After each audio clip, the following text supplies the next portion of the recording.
I Hey, what you doing, buddy? doing well. Do you want to let you know that Live, so don't say anything wildly inappropriate, okay? gotcha. I was gonna say how cute you looked, but Stop it. Thank you. yeah. Um yeah, Elle is gonna join soon, but she's a little worried about her. This doesn't with her computer like streaming, so she's just gonna she'll see how this app works for her, how Restream works for her. Does that make sense? No, but yeah. So she's Okay.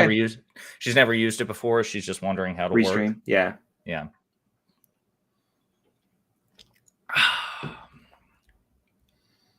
You look good today too. Thank you. You showered?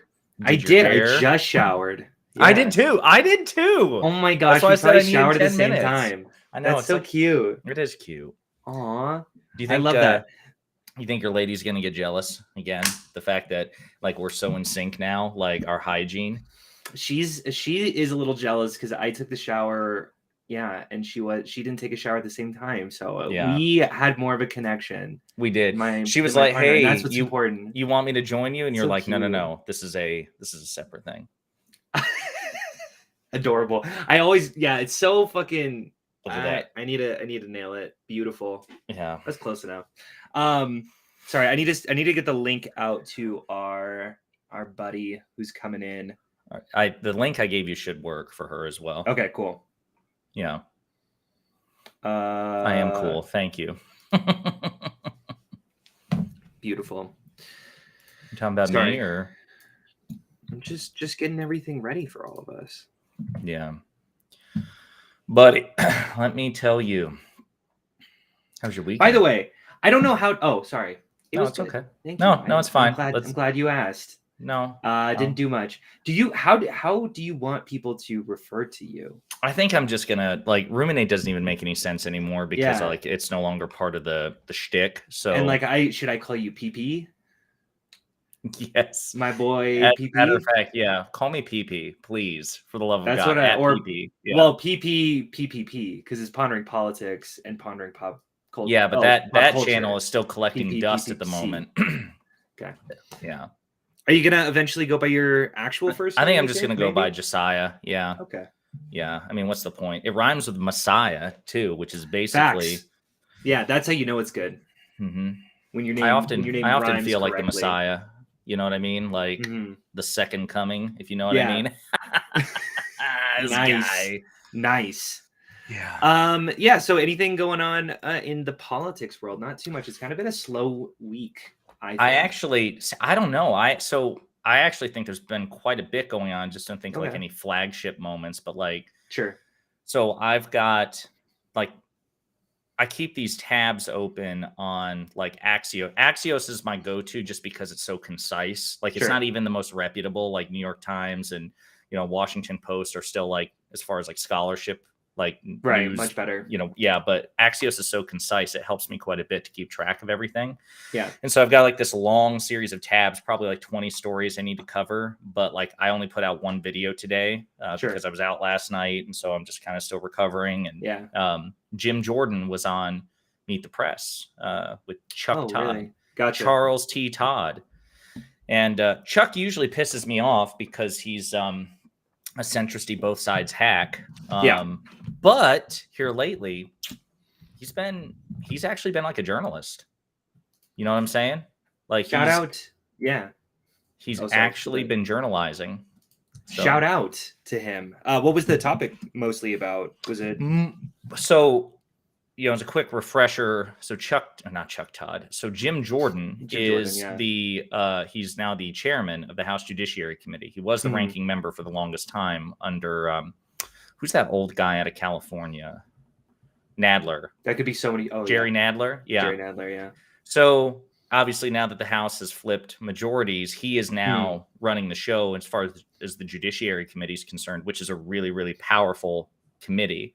And he and Jamie Comer of Kentucky, who's running the Oversight Committee, they're basically going to be running parallel investigations wherever possible into Hunter Biden, the withdrawal from Afghanistan, all these things. So they've been, I think, Jordan and Comer have been making their rounds for the past month or so on all the major news networks wherever possible. Not CNN, or MSNBC, but definitely like ABC and, CBS and all this, and then Fox, obviously. But they're trying to like generate a lot of buzz about the investigations that they're going to be going into against Biden.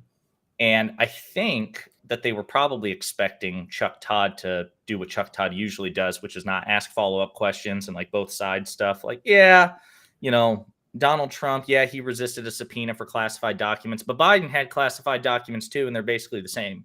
He actually didn't do that. The topic was about investigations and weaponization of the Department of Justice, and persistently, one after another, Chuck Todd was like, actually, but you say you're obsessed or upset about the weaponization of the Justice Department and the FBI, but here's what the Justice Department and FBI did under Trump. They did this, and this. Why didn't you care then? You only seem to care now. And it was a really good showing on Todd's part. Shout out to Chuck Todd. I'm actually pretty surprised. I'm surprised to hear that. I got to see that. That's Chuck Todd and Jim. You know where you could see it? If you would finally subscribe to my channel, my YouTube channel, at Pondering Politics. I still haven't subscribed yet. Yeah, you should think about doing that. I think this actually might have earned your subscription. Finally. We will see. Really? We will see. You're still holding out on me? I'm still holding out. I think it's a lot more. Sometimes you get a lot more enjoyment. I think, me personally, you get a lot more enjoyment if you can kind of edge the person into finally getting them into that. Are we still talking about YouTube subscriptions or something else? Yeah, no, of course. Yeah, well, here's the thing. I'm just going to go back to when you first DM'd me all those years ago and like fangirling out on TikTok. Like, oh my God, ruminate. Like, oh my God, I know you're Destiny's best friend. I'm such a huge fan. And exactly. You gave me that 7-paragraph treatise where I was like, geez. About how in love I was with you. Yeah, no, 100%. You saw my follower count and you're like, I can exploit this guy though. No, because at the time I had a higher sub count than you. Oh, okay. And then how the tables have turned, then numbers stopped mattering. Numbers stopped meaning anything after I was that no longer in the lead. Yeah. Sure. So you clout shark successfully off me. Yes. Oh, and then I overtook you. Oh, yeah. I mean, but again, do numbers even matter anymore? Does TikTok even matter? Not even a little bit. It doesn't even count the numbers anymore, honestly. It shouldn't. Numbers vibes. suck. Yeah. Yeah. But you're leading in vibes. We're equal in vibes. I don't know about equal. I think we're like I'm up here in vibes, and you're like, I live in a 3rd floor apartment, so you're like in the 1st floor. Not even on the same tier. Not even on the same story. So. But here's the thing: when you wrote me that love letter, I followed you instantly. I'm like, you know what? This guy's clearly sharp. He's passionate about politics and various, lefty issues. Yeah. I'm gonna support him to the best of my ability. And I love how that's been a completely one-sided thing. Absolutely. Like, I am here to clout shark off of you, to hold on to you as you rise to the top, and I'll just latch my teeth into you just so I can talk to Destiny a few more times. You're the barnacle clinging to the hull of my majestic cruise liner. Exactly. Or whatever. The remora clinging to, like I'm a whale and you're clinging to me with your suction cup head like a remora. Yeah. That's my remora impression, by the way. I liked it. It's better than your Jordan Peterson impression, which is the only one that you know. You gotta fight. The remora is like a metaphor of, What? I need a new bit where every time I go to you say you're going to do an impression, it's just a Jordan Peterson. Every time you're like, listen to my Remora impression, and it's just Jordan Peterson. You say, again. I mean, it would fit because you say that my Jordan Peterson impression is actually a Kermit impression. So, but also Jordan Peterson is a Kermit impression. So, like, you're kind of nailing Jordan Peterson. I'm nailing Jordan Peterson. That makes me uncomfortable. Hey, how's it going, What's up? Hello. That camera quality is shit, but we're about it. My camera quality? Yeah, what are you going to do? Yeah, wow, you just not to call her out called her out like that. It's a Logitech HD 1080p webcam. So straight up flexing right now with that budget. She's like, facts. You don't need to rub it in, okay? God. How you doing, Al? I'm good. How are we doing? I'm doing well. Tell us a little bit about yourself. Tell us who you are, what your name is, where you work for. Is that better? Oh, it's way better actually. Yes. I switched to HD. Some good shit. Ayo. Beautiful. Hi, my name's Ella, L for short. I am a writer and comedian based in Brooklyn, New York. I write for Some More News on YouTube sometimes. Some of those episodes are written by me. I studied politics and journalism and a little bit of theater in undergrad. And I'm big on using like theater and the internet, as we are doing now, to like further political pedagogy and education and stuff. And I'm transgender, so I have a lot of opinions about that. Nice. Okay. We got to get our token transgender person on. Just two white males here, and I'm like, listen, I might know one transgender person and one alone, and Josiah over here is like, I don't know any. So but I like how you're denigrating the two white male perspective. Like, do we even hear enough from white men? I feel that's like facts. Is that even a thing? I miss that in society. Like, I mean, I feel like we've got to represent the marginalized group. There's so many times I look into Congress and I just wonder where my my voice gets heard. No, it's so frustrating. God. Yeah. Well, look, I love Some More News. Like, so I don't know how Stax found Some More News, but here was my journey to it. Okay, and this is my journey to you. I went through a phase where I was basically a contrarian on the left, where I was like that guy, like, okay, guys, did Ben Shapiro really mean that? Or are we taking him out of context? Maybe we're just being unfair on the left. And then I got linked. Why why you shouldn't listen to Ben Shapiro about anything. That one's ever. A good one. It's a great That's episode. the best. Like, that was like the highlight. And I'm like, I love this guy. I love everything about this channel. And it just switched my perspective. Fair. No, I've been a fan of Some More News for ages, since when they were on Cracked, when they weren't even known as Some More News. They were known as Some News, right? Yeah. Am I remembering that correct? Yeah, Some News. And it was just Cody and was Katie still on there as well? I don't know. I mean, maybe. They had like a bigger team at Cracked, so probably more people were involved in the production at the time. I don't know. I also have been, I was watching Cracked in middle school and even, and then in college, I started to get into like ContraPoints and stuff. And then when Some News started, like they started to sort of merge communities, or like became like the BreadTube thing started to happen. I don't know. And then they went independent, and I've been writing for them for about a year-ish, a little over a year. Yeah, I think you had 4 videos of theirs that you've written? Is that right?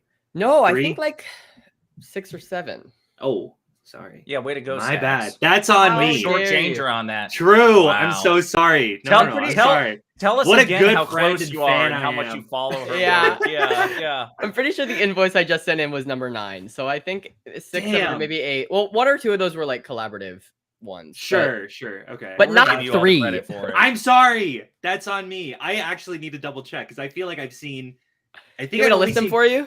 Yeah, go for it. Everyone can say all the ones can watch all the ones that our friend out here has written.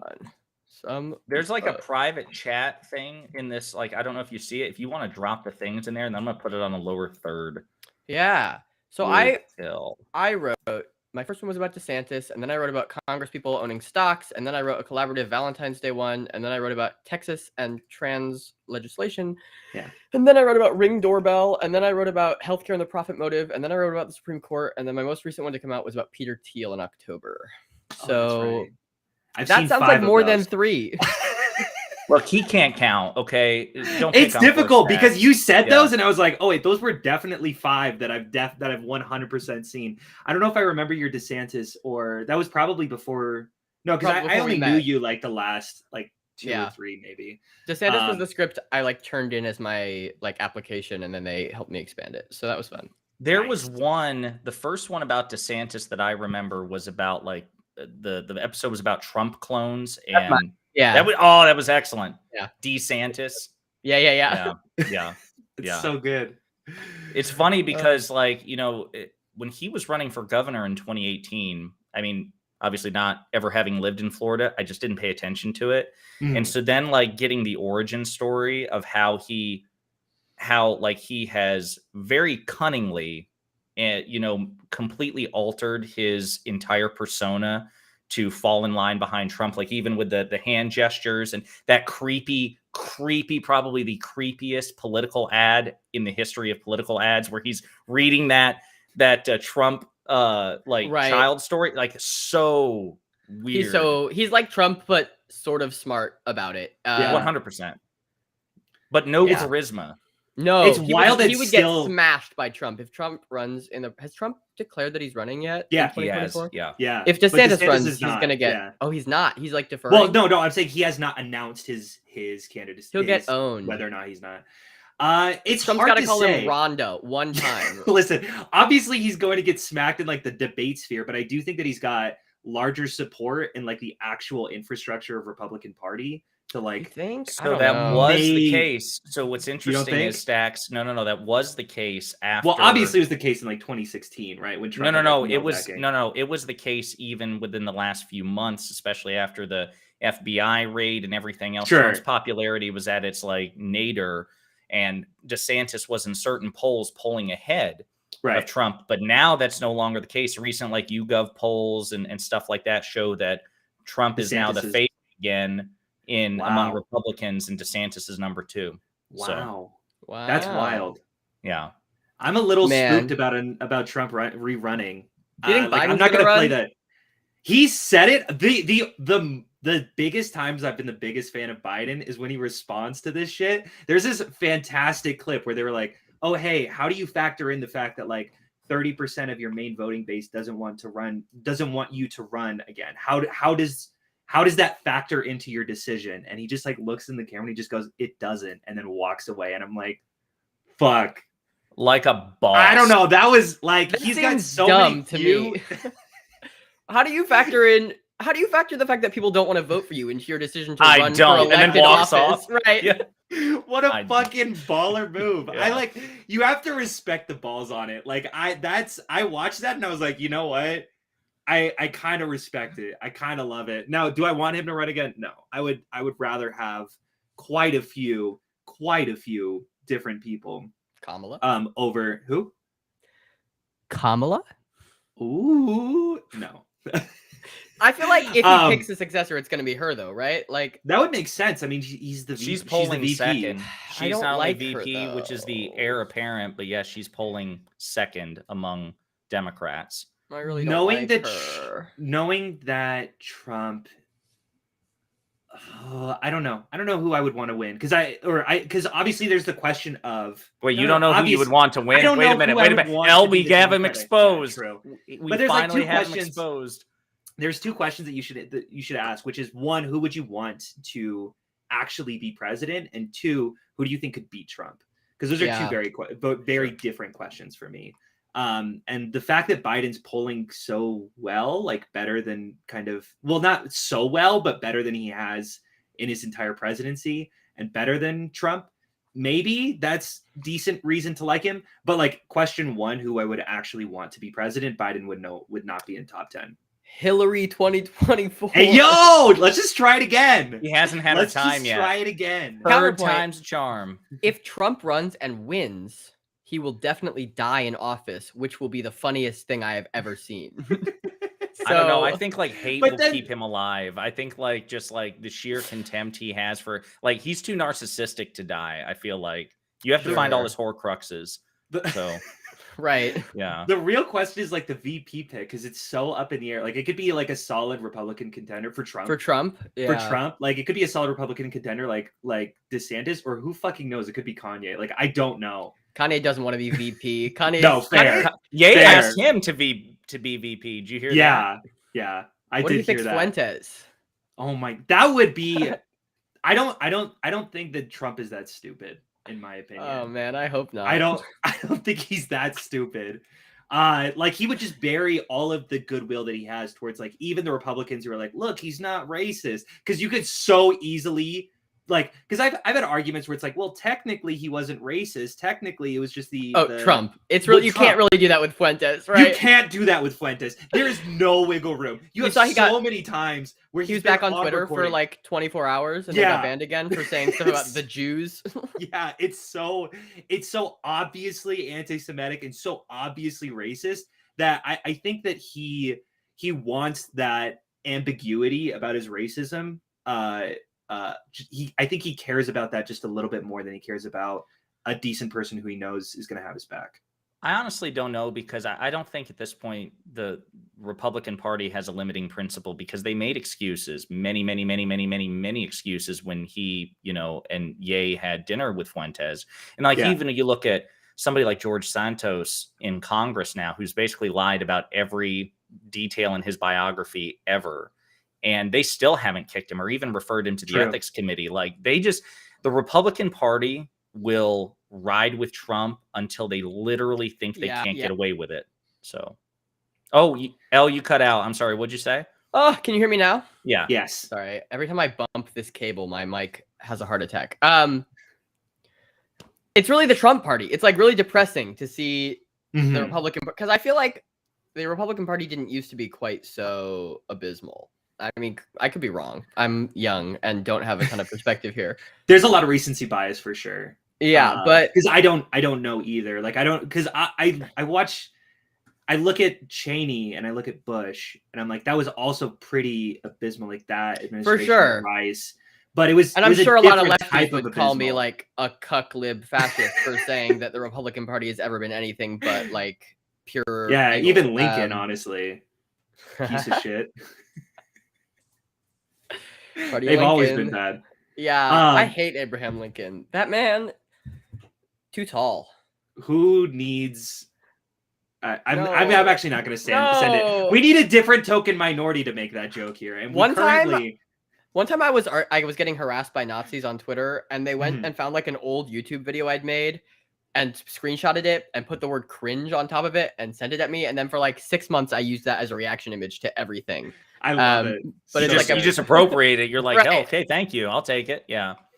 As far as the GOP is concerned, like I do know that there are a lot of lefties who really don't draw distinctions between the current iteration of the GOP and the Bush era GOP, which frustrates me because it does for me too. Because like I think a lot of lefties don't understand the difference between like conservatives, libertarians, like mainline Republicans and like the alt-right, and just sort of like put them all in the same basket. And they're like, I see these videos where like, look at all these contradictions they have between each other. And I'm like, okay, well, these are two different groups of people. Like, let's be a little bit more careful with our criticisms, because they are very often hypocritical, but like not in those specific areas without the right these factions. Does tend to vote more unified though than the left. 1,000,000%. So in some ways it's you are, I feel, allowed to group them in a little bit, because that is like fair.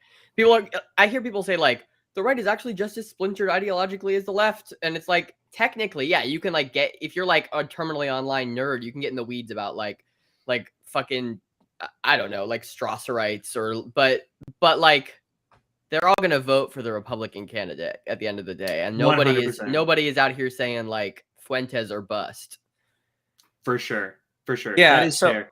I think you made a really good Staxios. I didn't mean to do that. Nice. I'm thinking of Axios. I messed it up. Fucking idiot, you piece of shit. I know. I ruined it. What does your username mean? Where's mine? It from? Staxioms? Yeah. It was one of my favorite videos that I made. It was like the philosophy of this magic archetype called Stax. And like how it helped inform equity and equality. So I just sort of like, I played off of that. Like I kind of wanted to stop using my real name. So I just sort of played off of that with axioms of philosophy, and then the Stax, which is that thing, which is kind of like how I like to look at games as sort of archetypes or like frameworks of how to view. Shut the fuck up. God damn it. No, sorry. We'll get more into whatever the fuck you want to get into. Sorry that we were talking about game theory. No, sorry, I made you snore. I know what you're talking about. Hey, that's not asshole. Fair. Listen, Elle and I hung in there for the first 30 minutes of your explanation when it was really a cat ran across your keyboard. That was it. And you're like, oh, this is really good, Fluffy. And you just made it, Staxioms. So much better than Rum 1 and 8. And then shut up! I rebranded. Politics. Shut up! Yeah, Pondering Politics, which isn't even your fucking name. Like, how are I I use supposed my to call legal? You? No, that's not true. Actually, I use my God-given name because I'm not a fucking bitch who's scared of being doxxed. Yeah. All right. So, do you want her address? We're gonna put her address up right now. She's like, "Come at me."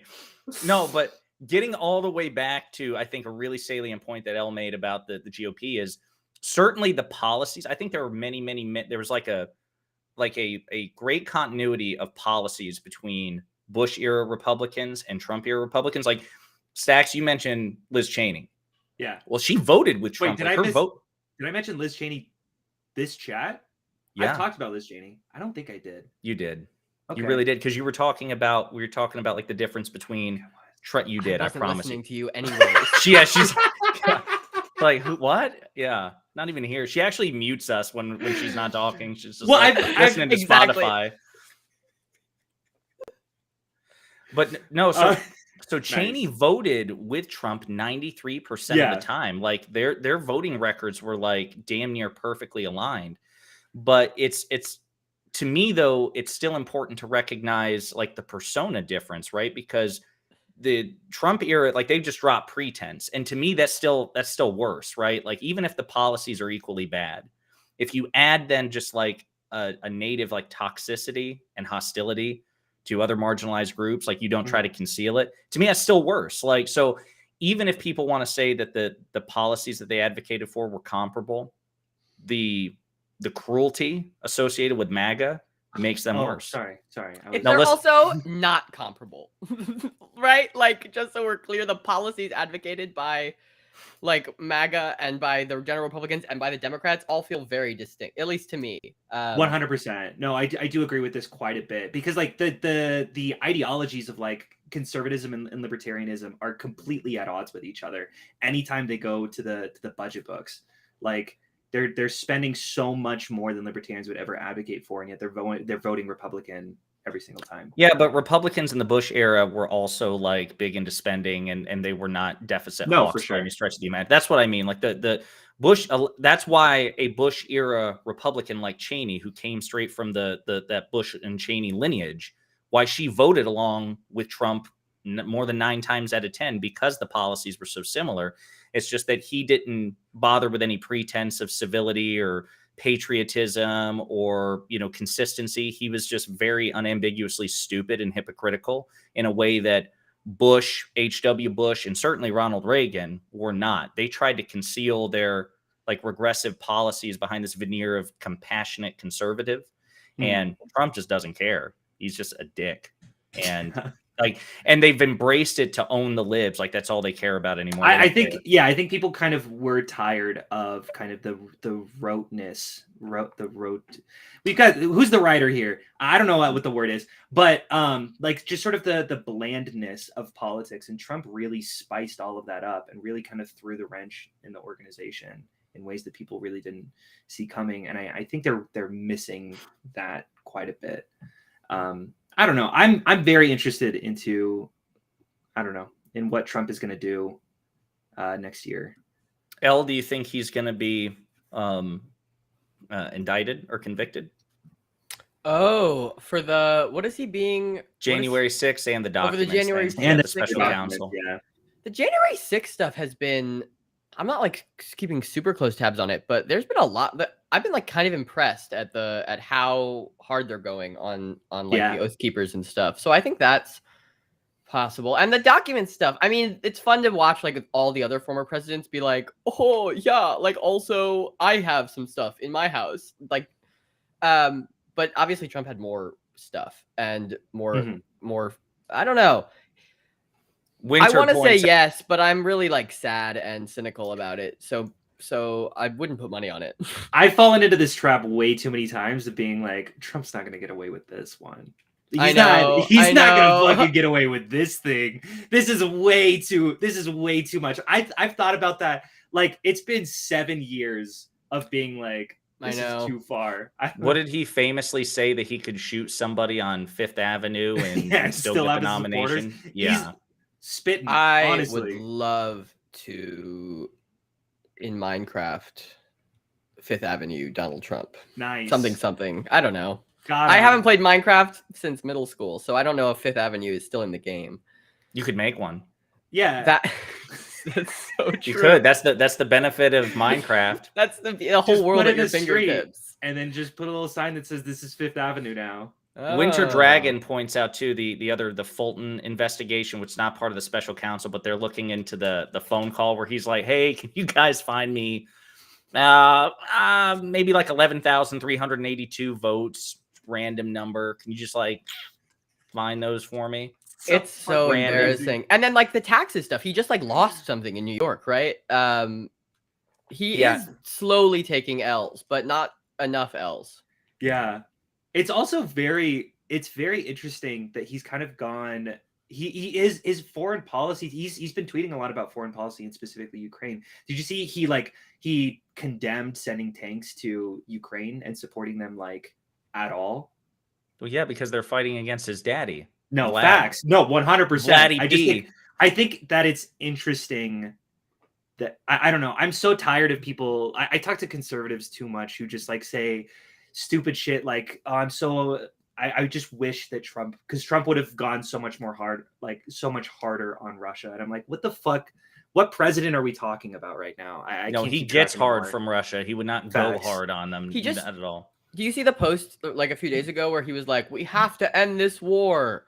And everyone, I saw a bunch of like libs being like, wow, even Trump wants to beat Russia. And it's like, you think that's what he means? You don't think he means, like, he's 100% talking about like have Ukraine. 100%. It's just like, well, listen, if it's peaceful, I'm okay with giving them Crimea and Donbass and all of these Ukrainian areas. And honestly, just fuck it. What's the worst that could happen? Just re-expand the USSR. Just have Putin have whatever the fuck he wants. Right. Yeah. Well, I think he also the USSR said was good unequivocally. So he said what was good? No, I'm saying the USSR was unequivocally good with no flaws. So facts. It sounds like a good idea to me. Yeah. What's the worst that could happen other than 20 million people die? Now, that's going to be an upcoming Some More News episode that you're writing, right? Like why the USSR was really misunderstood. So bad. Yeah. Not so bad. We walk a really fun line with our audience. Yeah, because I bet you have a... We wrote a China episode a few months ago. That was really interesting to like talk about before it came out and then look at the comments afterwards and see kind of how we did okay. Mm-hmm. Were you anticipating... go ahead. Sorry. Were you anticipating like quite a negative reaction to kind of going a little critical on China? I think we're just like aware of like the culture of like internet leftism and like the position we kind of sit, where we sort of sit in that like sphere. Obviously, Some More News isn't like isn't like doing Marxist theory on our episodes. But we do sort of like joke around with like revolutionary rhetoric occasionally, and I think, but then when we get down to brass tacks, we are like actually China has like a lot of problems too, and I think there's a fear that we just work really hard to make. Our audience is actually generally pretty smart. I tend to think the Some More News audience is above average for a leftist YouTube channels. I fully agree. I'm jealous of their audience so much. I look through the comments sometimes. I'm like, everyone's so fucking rational, and then I look through my own comments, and I'm like, you guys are all fucking idiots. Well, we're making like very different. Except if you're watching, you are the exception. Some More News is making like 45 to 2 hour long videos. True. So it, but I don't know. I've seen there. I watch leftists on YouTube, and I've engaged with some of their communities, and we're not always the most rational people, even if we're more right than the conservatives. 100%. The thing that I've found about, it's interesting, like the dynamic between other leftist communities and Some More News is I've heard many people say that they think that Cody is smug, which is really interesting to me because these are also people who don't levy the same criticism at like Ben Shapiro and Michael Knowles and people like that. Conservatives say that about him. No, even fellow lefties, like I've heard people that I know, and I've even seen, say it's fucking Destiny, that piece of shit. Well, and also like Not So Erudite and others as well. Where Sure. They find Cody to be smug. No, for sure. There's this weird what's it called? Where you're like you're checking to make sure that it's like purity politics, making sure everyone is exactly falling in line. And you're like, well, technically this person's a little smug, when the right is finding so much success in smugness. I'm not Destiny. No, Cody is smug. Okay. Sure. hot Sorry, kettle, I know etc., I know that's your etc. buddy. I know it's your buddy Josiah. No, listen, I think it's a perfectly fair. It frustrates me too that he doesn't like. I'm like, really, like have disagreements if like there's like a particular take of Cody's that you don't like. But I think Yeah. Cody's very effective at what he does, 100%. and I do think there's a market for like smug lefty comedian. And I'm like, it's good that somebody's in that, in that field. You know what I mean? Because I feel like there's some people who would like that. I know. Right. I do. mean, clearly, Yeah. we have an audience. People do like it. It's also like because Somewhere News is completely scripted, and there's like other characters in the show universe. The character of Cody has diverged quite a bit from like the person Cody is. I don't know if either of you ever listened to the Even More News podcast, but I feel like I listened to the one you were on. Sure. I mean, I work with them, but like, like Cody is a different person than the person who like is on the show because he's a performer and he's playing a character, and just because that character has the same name as him, we have like a show Bible where it like describe, and you can see it more clearly with Katie because her character is like insane, way more extreme, yeah. But like the smugness of the show is definitely like intentional, and it's like part of the aesthetic of the show. It's and it frustrates. Yeah, I totally agree that it's odd to see that like criticism levied against like everything the show says as a whole. Yeah, so like the way it always struck me. I mean, obviously I don't know Cody, but it struck me as almost like a Stephen Colbert thing when he was on the Colbert Report. He was playing a fictional iteration of himself. Right, and again, the Cody on Somewhere News is closer to the Cody in real life than the Stephen Colbert on the Colbert Report. Because that was like 100%. Because he was a right wing flip. He was Bill O'Reilly. But no, it's interesting. I mean, and I feel that way about like a lot of like the big name like lefty YouTubers. I don't know. Back when Natalie was putting out content more often, and she would get like canceled for her opinions when she would be playing 6 different characters in a video. It's like, she's not just one of them. She's all of them. She's playing characters with specific perspectives, and that's like the point. And same with like Abigail. I don't know. It's just interesting. I think like not to use debate bro language, but I think like ad hominems like that are generally pretty stupid. Yeah, 100%. And it's also very frustrating when people are criticizing John Oliver or all of these people for being like too smug or too like self-righteous or whatever, when you could be watching C-SPAN, but for some reason you're not. You could be watching BBC articles and just reading the studies there. You kind of want an engaging personality, but then we're on YouTube. Seems like you're frustrating. The whole point of like alt media is like a personality, is a little bit of a spin, is like something more, something like slightly less professional and less like straight to the point than mainstream news. And I guess like also we're getting a political perspective that isn't the same as mainstream news. But I don't know, like if you want something that is devoid of personality, read the New York Times. I don't know. Or 100%. Don't. Yeah, so it's interesting though, because to me it's like it's not even just in the YouTube space. Like again, like mentioning Destiny. So we had a disagreement it's probably a week or so ago, and it was over like it was one of the tangents about the new Harry Potter games or the new Harry Potter game. I saw that video come up. I clicked away from it. Well, one of the tangents was and this isn't the first time I heard this, but you may or may not remember, but when the Dobbs decision overturned Roe v. Wade, the Senate had a hearing about the impact of what that would mean to people across the country. And so Senate Democrats brought in a bunch of experts to testify. And one of them was a Berkeley professor called Kiara Bridges. And she had this viral exchange actually with a few Republican senators, but the big one was Josh Hawley, where she was correcting some of the terminology that he was using about like, she was saying pregnant people and he said women.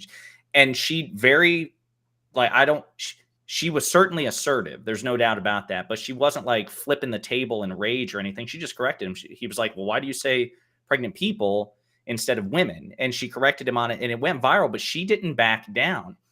And a lot of people, and I made a video when I was on TikTok about it, how I loved that exchange because it was one of the few times that I remember where a Democratic witness wasn't like a wallflower where they were just getting like savaged by a Republican senator. They actually fired back. They gave it back. It was like, it was a tit for tat.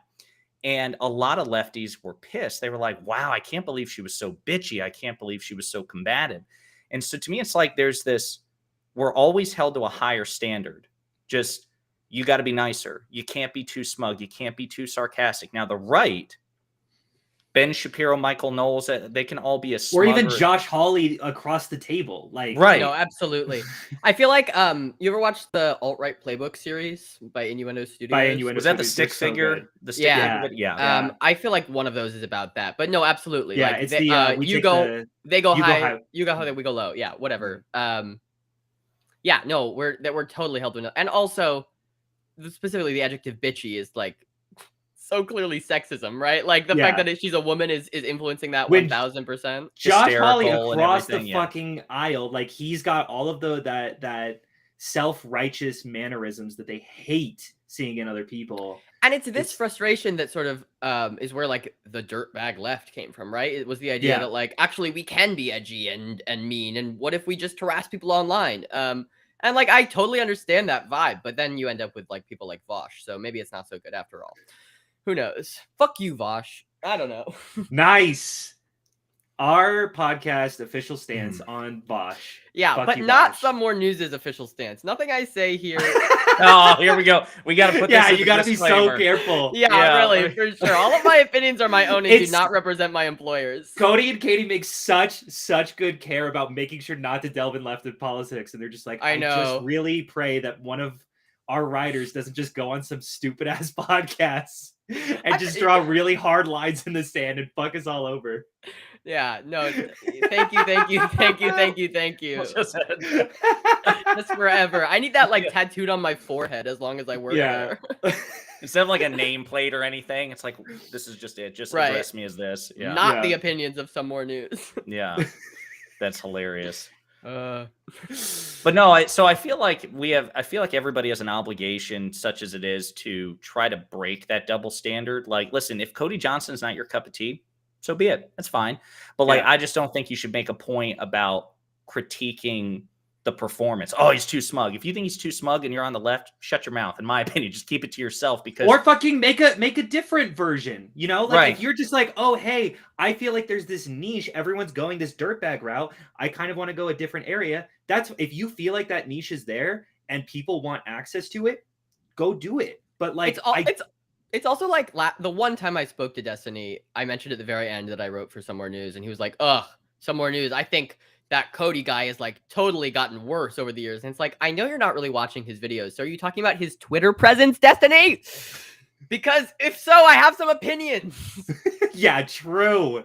If anyone's Twitter opinions are some of the worst, most divisive things on the left.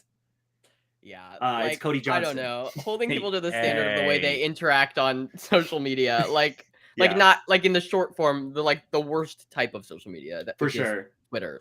Yeah. Do you think that there's much of a difference between Cody's his visual persona when he's on Some More News and his Twitter persona? Because I like how combative he is on Twitter too. He's very sarcastic and he's, he makes digs, and it seems unlikely to me that he's like thinking through like being in character when he's on Twitter. I haven't talked to him about this. And it's a little odd for me to be like dissecting my bosses. You're studying him. You got a magnifying glass, yeah. I doubt he's like thinking about it like, oh, I'm tweeting in the character of my show, but he's interacting with Twitter the way the rest of us do, which is like, that's a place for fighting, Yeah. I don't know anyone who's like really going to Twitter for measured, calm, rational opinions. Yeah, except for when you're following Pondering Politics. Definitely not Stax. Well, you wouldn't know Stax. You don't follow me. You don't follow anybody anywhere. I don't follow him on Twitter. You thought YouTube, Elle only Twitch, did like 3 TikTok. Videos. Yeah. She's in her triple digits now, but no, you mean 333. Oh yeah. Nice. Pondering. Oh, I think your mic cut out. I'm gonna follow you right now. Is what I was saying. Oh, hey, see that? See that Stax? I don't know how that level of support. I don't know how Twitter works. You don't follow me on YouTube either.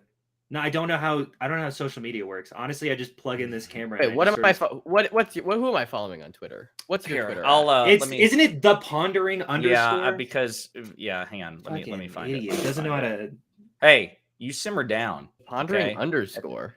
That's the Pondering underscore. I believed. Don't quote me on that. I think that's right, but for some reason I can't find it. Yeah.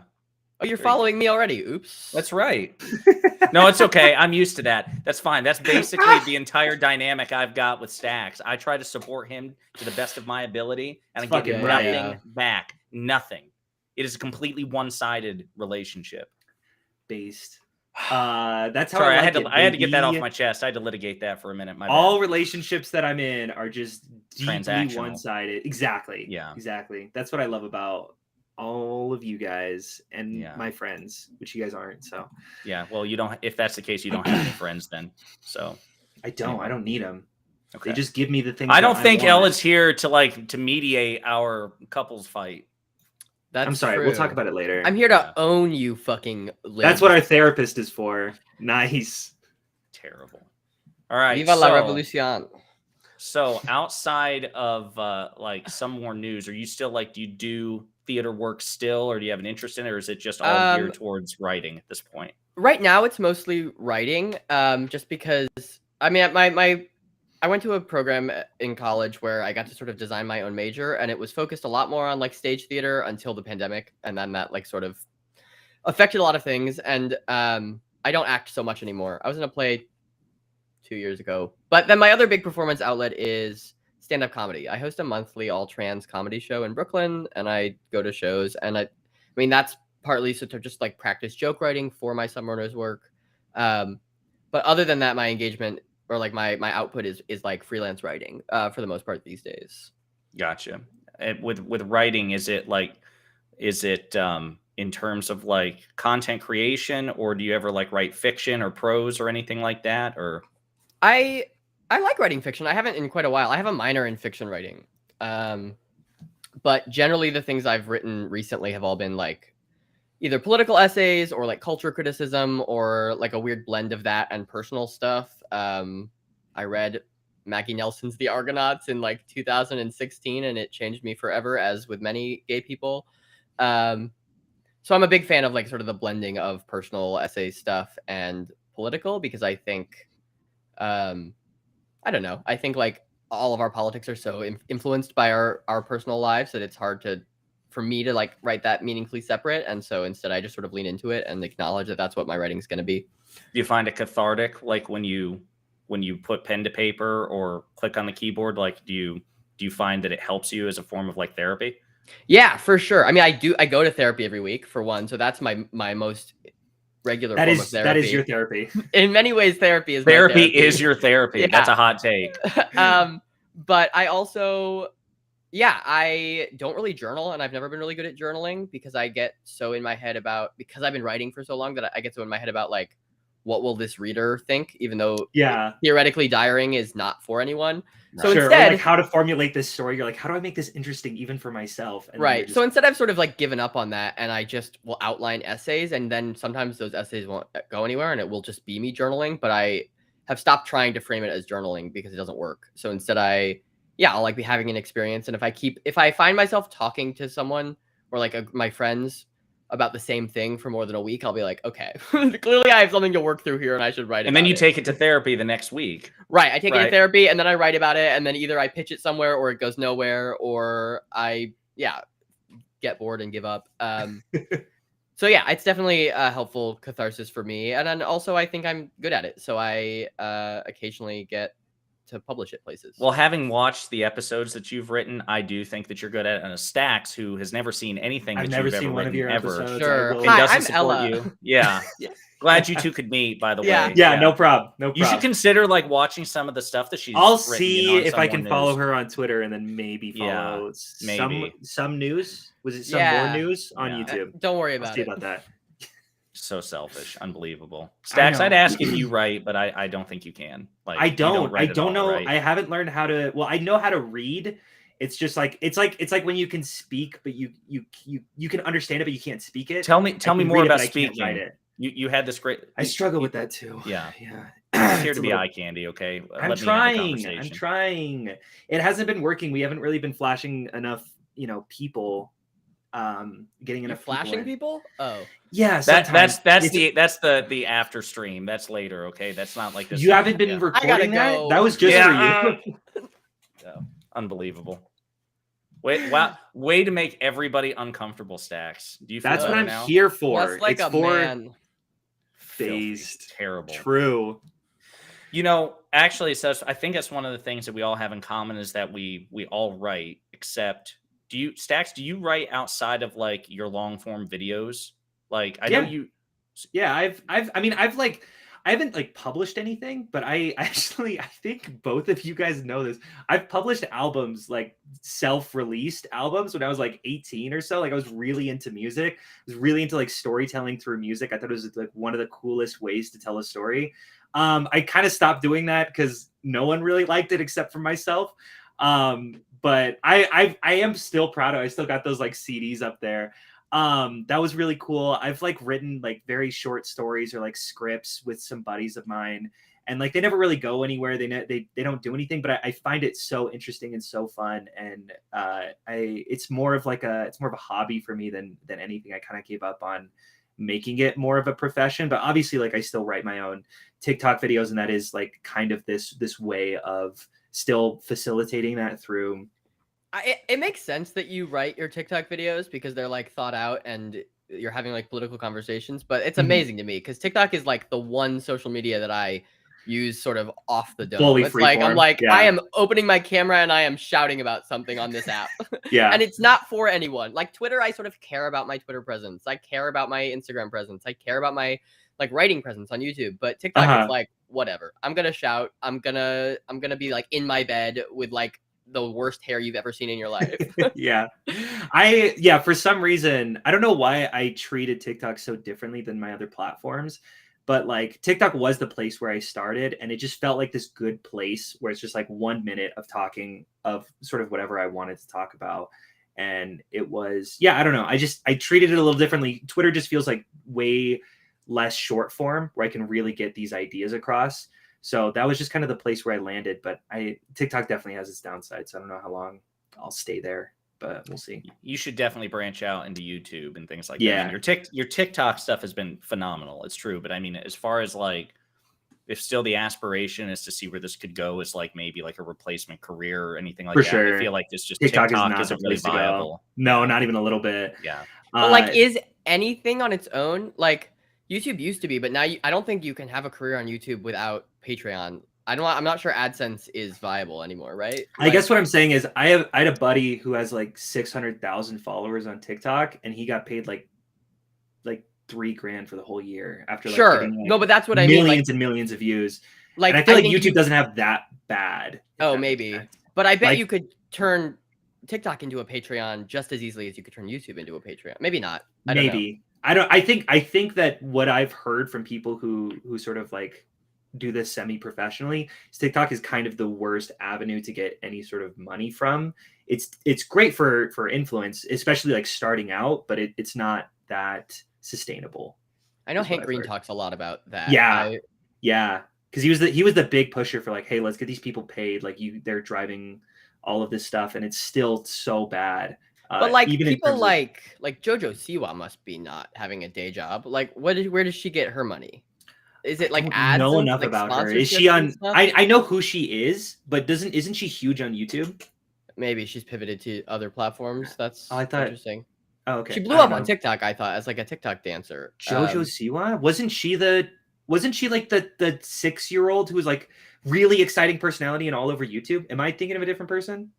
I thought she blew up from TikTok, but I could be wrong. I don't know. I don't even know if Josiah over there knows who we're even talking about. No, that's why I'm just like, she's a lesbian, like a child, you know? What? She's a child. She's a lesbian like a child. No, she's a lesbian, Classic. Period. Like a child, period. It looks like she is so crucial. Got her start on some TV show on a dance competition, pivoted to YouTube, and then was also just big on TikTok generally. Interesting. So I don't. That's not ringing a bell at all. We didn't ask. I thought the lesbian thing would narrow it down a bit, but she's only recently a lesbian. She blew up before she was a lesbian. Yeah, that's what really pushed like, her. Whoa. Yeah, everyone was like, "Holy shit!" You know that crazy like teenager who was on YouTube? She's gay, and then everyone was just in love with her. Wow. What? Sorry. What did I say? Why did? Sorry, we're not fluent in bigotry. We can't understand a word you just said. Wow, that crazy lesbian. Yeah. No, Oh, I let's said go. crazy Let's get outta here. dancer. Being gay, weird. Yeah, Wildly not for me. inappropriate. You know what? Stick to TikTok. You know, Official Somewhere News statement. Being gay is weird and bad. True. actually, I do. Oh, red pilled. Am I right, So boys? no. No. We're locking you in.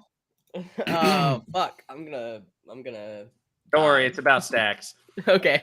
Yeah, it's just about me.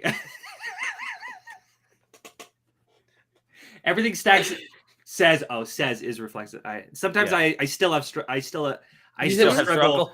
I struggle reading, speaking, writing. I don't know how to do any of this shit. Basic motor functions. Maybe you should sit your white ass Object down and permanence. listen. God, instead of judging all these like crazy people that you don't like for whatever immutable characteristic they have, Yeah, shame this on is the you. team of white people here. It's fantastic. Yeah. Well, outside of writing, I'm trying to think. Do you like being on camera more than writing at all? 'Cause if you were an actress, presumably like your interests were split down the middle, right? Yeah. So I started my undergrad doing a musical theater BFA. I was a musical theater kid my whole childhood, and then I was Wait, at I'm NYU sorry. Aren't you obligated to say theater because theater? Yeah, Yes, yeah, musical yes, theater. yeah, R-E. theatre. Yeah. With the RE. Yes, You have to pronounce the RE. yes. Theatre. So like I was a theater kid all through like middle school and high school, and then I went to NYU for musical theater. I was at Tisch, which is like a top level musical theater BFA program, and then very quickly was like, no, that's not for me.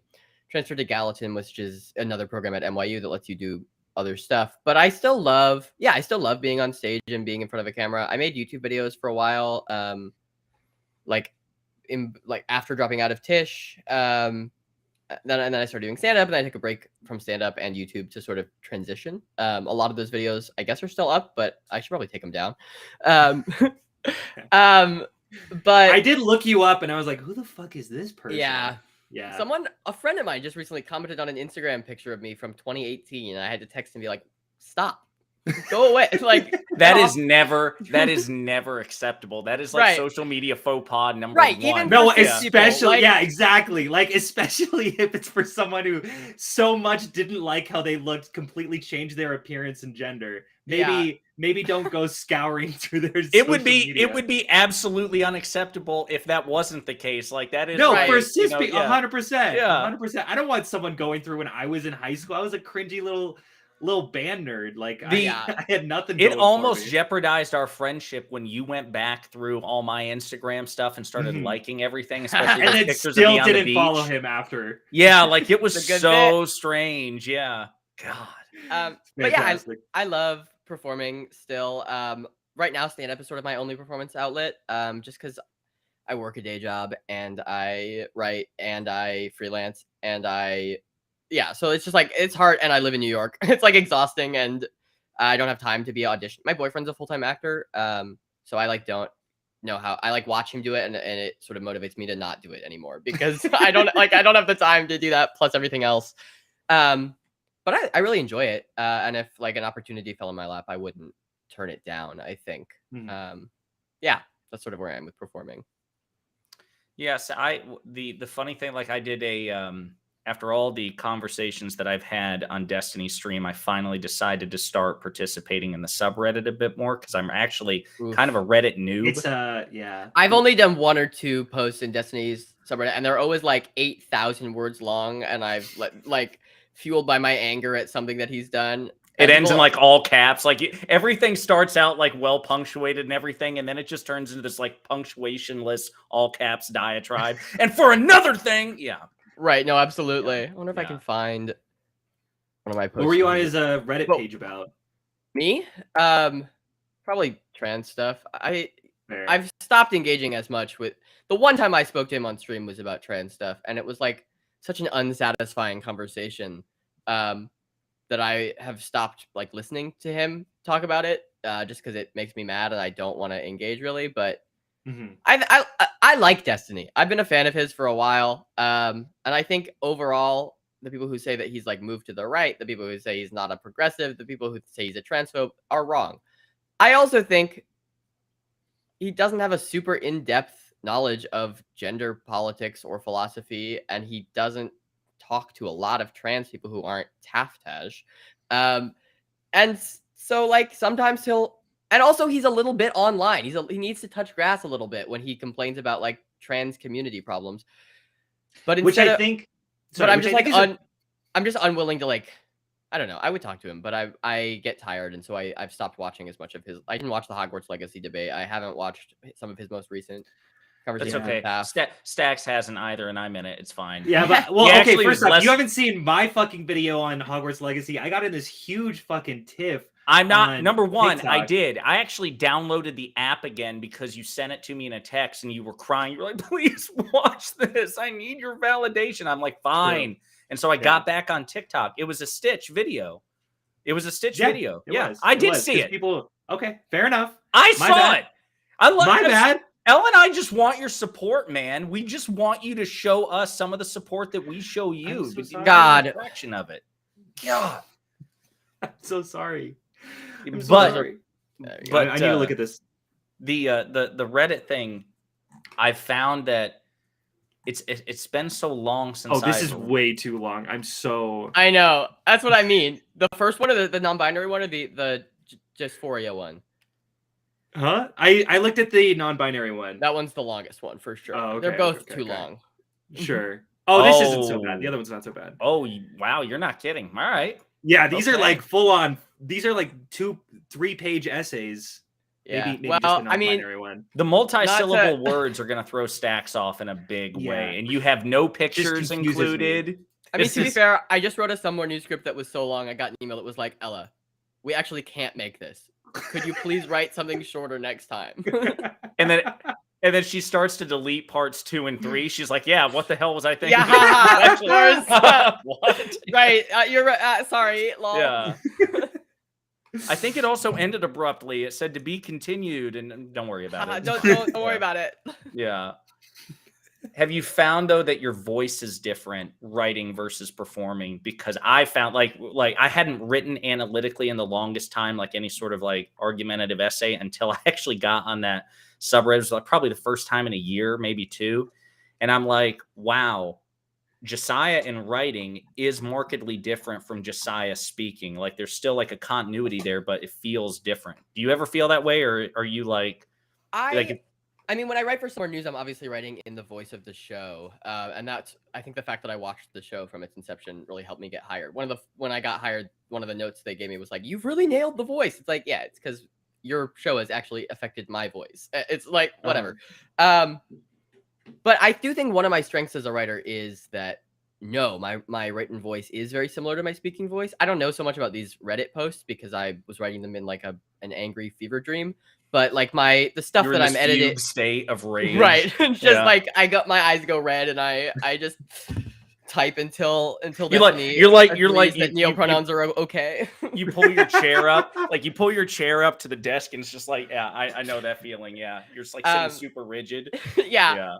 But in general, for like my more edited, more put together stuff, I work really hard to make sure that my academic voice or my written voice sounds more like my spoken voice. And I think that's something that puts me personally, I think that's what makes my writing better, in my own opinion, than like some of the other people writing like political analysis, is that I think a lot of people work really hard to use like multi-syllable words and sound really smart because like there's an aesthetic of like being like a theory nerd right now that's kind of cool online. But it makes it so fucking inaccessible. And I have friends who write like that, who I think are very talented writers.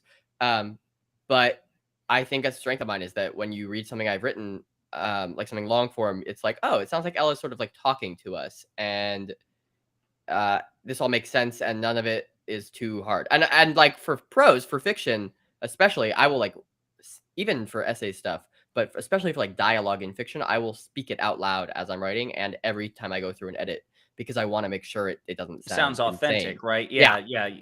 So it's interesting. So like, as far as like fiction writing and fiction reading, I've always been a fiction nerd. As I've gotten older, I've gotten more interested in nonfiction works, particularly political work. And part of my New Year's resolution is to read more philosophy and economics, because I mostly stick to political history and like political policies, and I want to branch out a bit more. And a buddy and I, go ahead. I mean, at some point, if you're looking for reading recs, let me know what you're interested in. 100%. Yeah. Pull some books. So a buddy of mine recommended, it's a series of essays by Peter Scanlon, a philosopher, and we're going through it.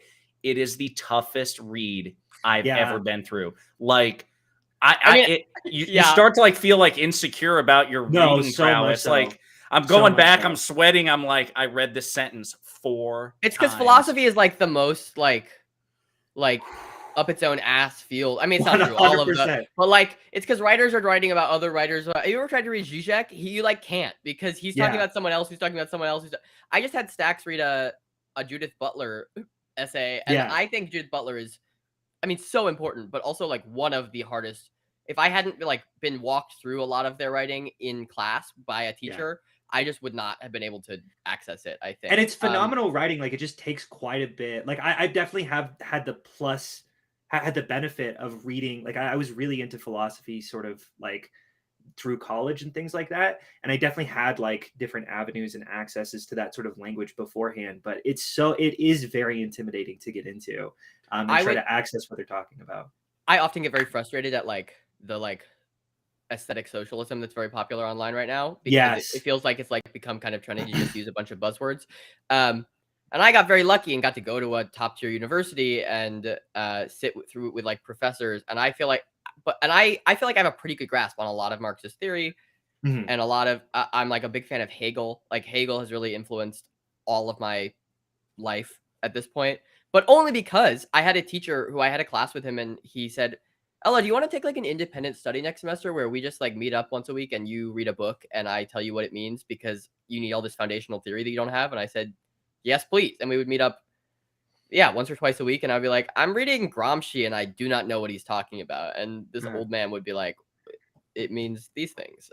And I could not tell you what Gramsci is talking about actually, but because that's an example I should not have picked. But I don't want my writing to be inaccessible enough that someone needs like a secondary source or a professor to help them understand. Yes, for sure. Yeah, because to me, it's interesting because that to me, both in terms of whatever writing you're doing, obviously fiction writing, but more importantly, nonfiction writing, even laws. I have a friend of mine who talks about how the language we use in legislation has not evolved in 230 years. Like the way we write bills, whereas, all caps, and it's just all these like antiquated words all the way down. He's like, this is not accessible to the average person, even like a well-read average person. Like I have a political science degree. And if you had me read like actual textbook legislation, it would be a chore because they use inaccessible language. Right. When the Dobbs decision came out, I tried to read like the statements. And I was like,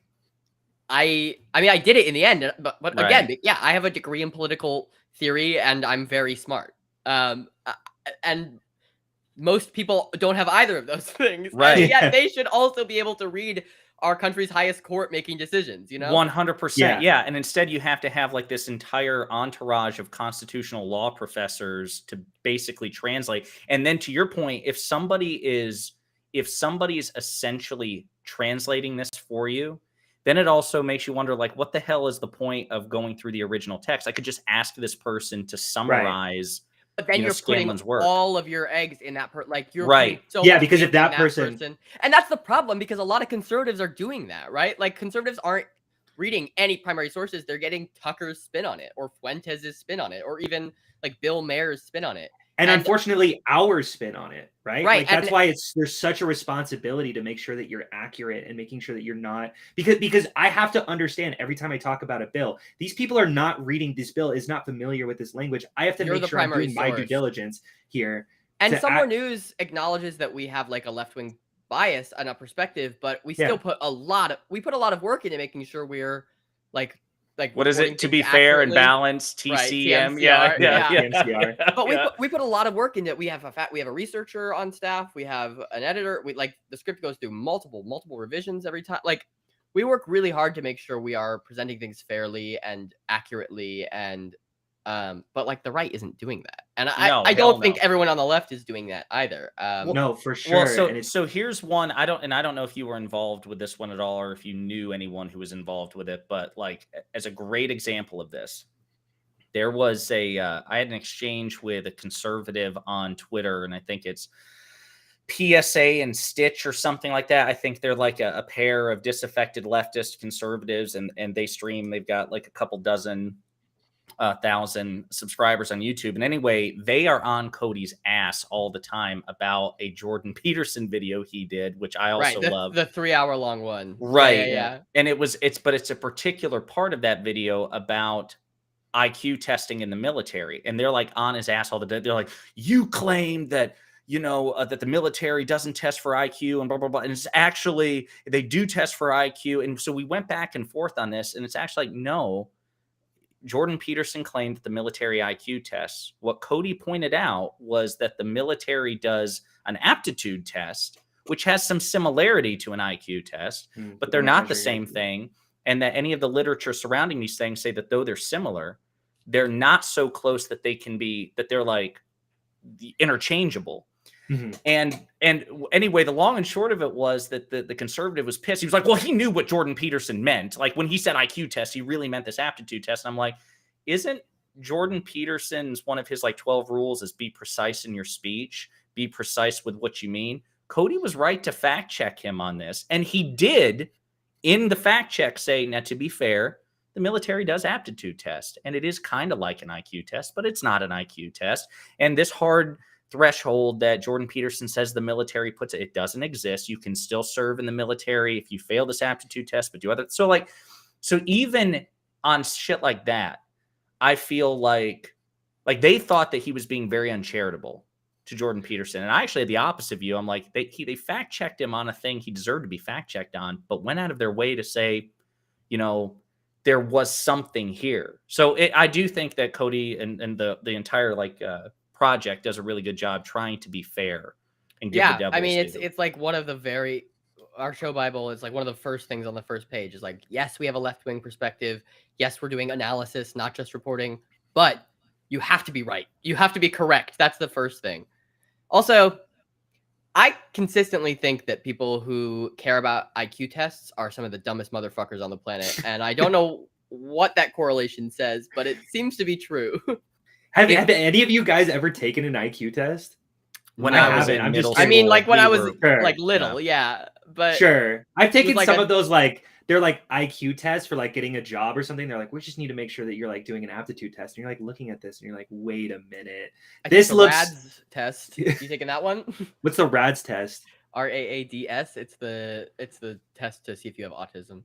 Oh, that costs $400, so I haven't done that one yet. You can do like a shitty online version. That's the one I've done. I haven't gotten neuroseg tested. Yeah. Gotcha, to be fair though, L, he's never taken even a job IQ test. What they've done is they've left you unsupervised in a room for 30 minutes, watch you on a camera to see if you were like swallowing soap, like taking a bar of soap and trying to eat it. He's eating the car keys again. He's eating the car keys. Go get him. Go stop him. And then I jump out and I'm like, did I pass? Yeah. What's my IQ? And they're like, listen, yeah, it's very good. It's very good. You're doing so good, sweetie. Yes. Yeah. They give you like the beanie with the propeller on it, send you on your way. Yeah. No, it is interesting to see that. Yeah, like people who obsess over that particular thing. It's not even that. It's such a warning sign to me. I had a friend I made in undergrad. I met him in a political theory class. He was more conservative than me, but like not crazily so. More conservative than most people in the class. It was like a really intro theory class. We were reading like Machiavelli, Marx, like Butler, James Baldwin. Sort of like an overview of like theorists of all types. And we lived in the same dorm, so we'd talk on the way home. And it was really nice to have like a conservative perspective who was I still considered to be pretty smart. And we would argue, and then I followed him on Twitter. And the summer after that class, I like watched him become a Nazi, like a Fuentes fan. Yeah. Like, I believe in the bell curve. I think that like people from Africa are inherently more violent, etc. It's like truly like an evil person. I don't know what's going on with that guy now. But like one of the first warning signs was that he.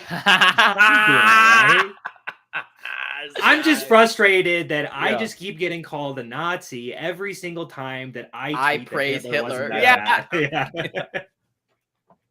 All the Oh, Nazi man. paraphernalia. It's like, guys, Yeah. what are you talking about? Quit So name calling. frustrating. But like Yeah. one of the first Suddenly warning signs everyone's for a that fascist. guy was caring about IQ and caring about the bell curve and like caring about his own Yeah. IQ. I just think that's like The an bell curve is early one. 100%. Are you familiar with the Yeah. bell curve, Josiah? Isn't that the Douglas Murray? Is that the guy's name? Something Something Murray. Something Charles Murray. Yeah. Yeah, it's the big book that's like race is affecting IQ, and it's like not. The extent to And which as the Ashkenazi Jews here, who are clearly at the top of the line, I know what you're can talking tell about. you. I am a cis heterosexual Christian woman. True. I'm so sorry. I apologize deeply and profoundly. Jesus Christ is my Lord and Savior, and I will get on my knees for him any day of the week. Based. The second coming, indeed. Nice. Hey. Okay. The extent to which I'm familiar with it. Do you all remember the Ezra Klein and Sam Harris conversation from like 2018 over? I never watched it, but I don't know if it was filmed, but I heard the audio. It was a subject of like a podcast when he was still working for Vox, I think Ezra Klein was.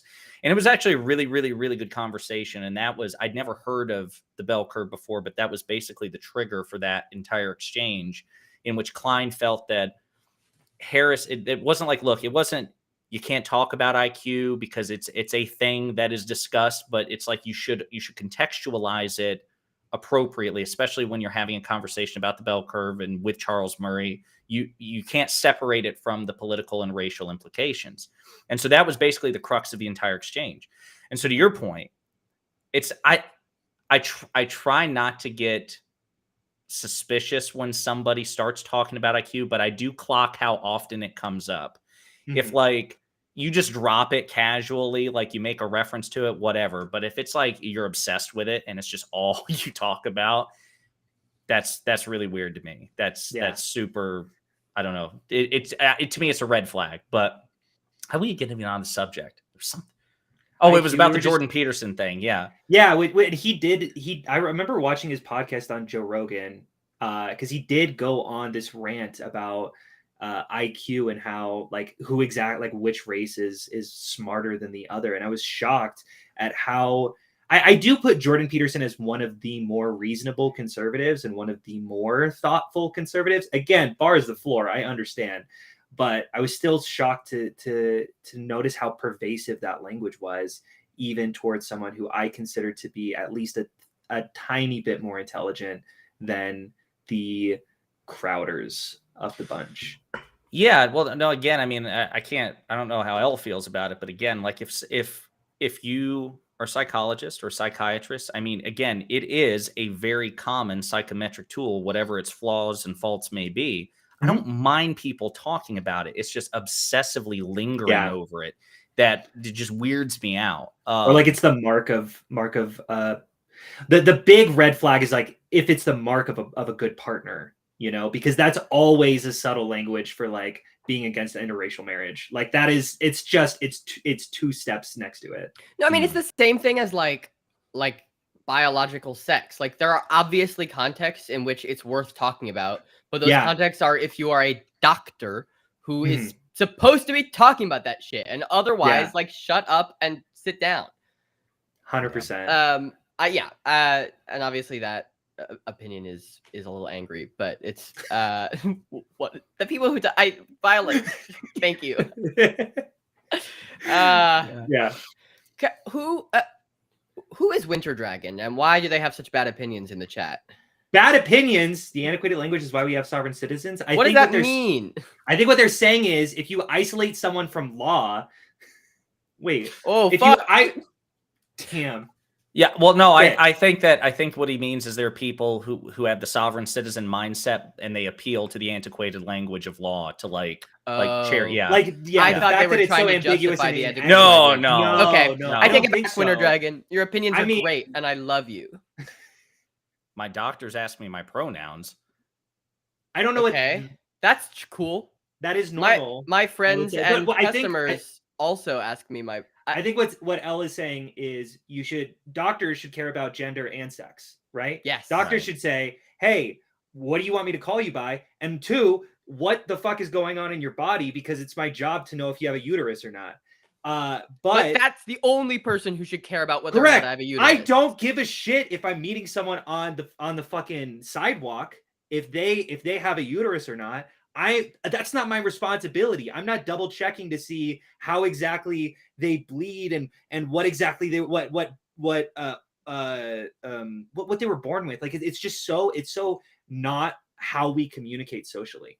Winter Dragon is a girl. Oh, you see her assume pronouns? you I said assume- they. I said they. I Fuck don't- you. Roll it back. I don't know. Winter, I don't I'm know. sure whatever was done Winter, wrong was did Elle Stax's call fault. you- It was Stax's fault. That's Did all Elle I'm I gonna call say. you- they them'd them. I did not.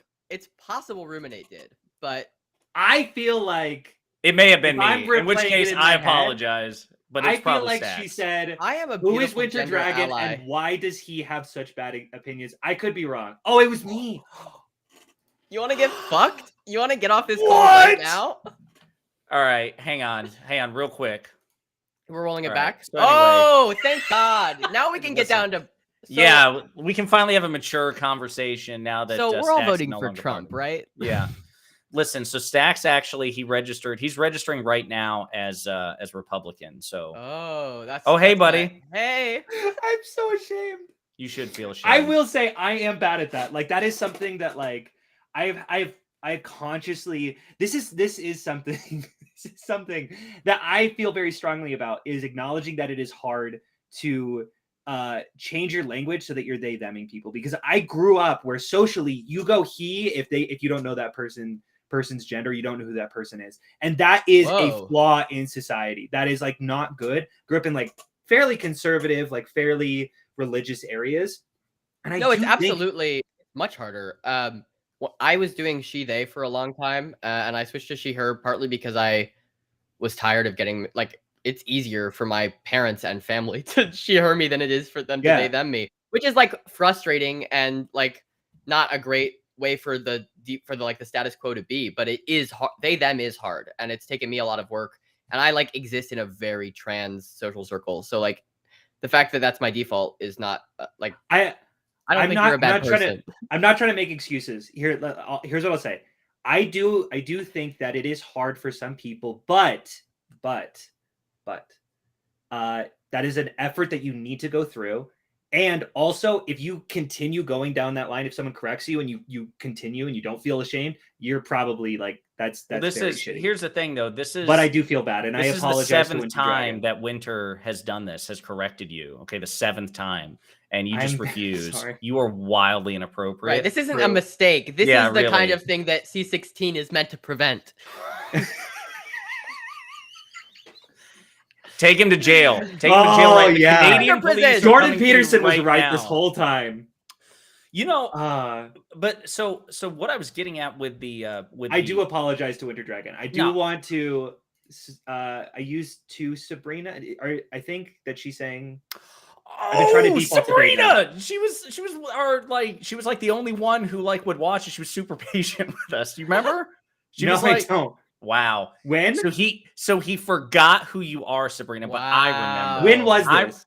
When was this? Was Two this a months live ago. that we had? This was 2 months Hunter, ago. They're gonna Well, get your was ass this a on live that we Twitter. had? Was this back in Georgia? This was a live. Oh, okay. I- This You are sounds such familiar. a dick. So bad. I feel so bad. So anyway,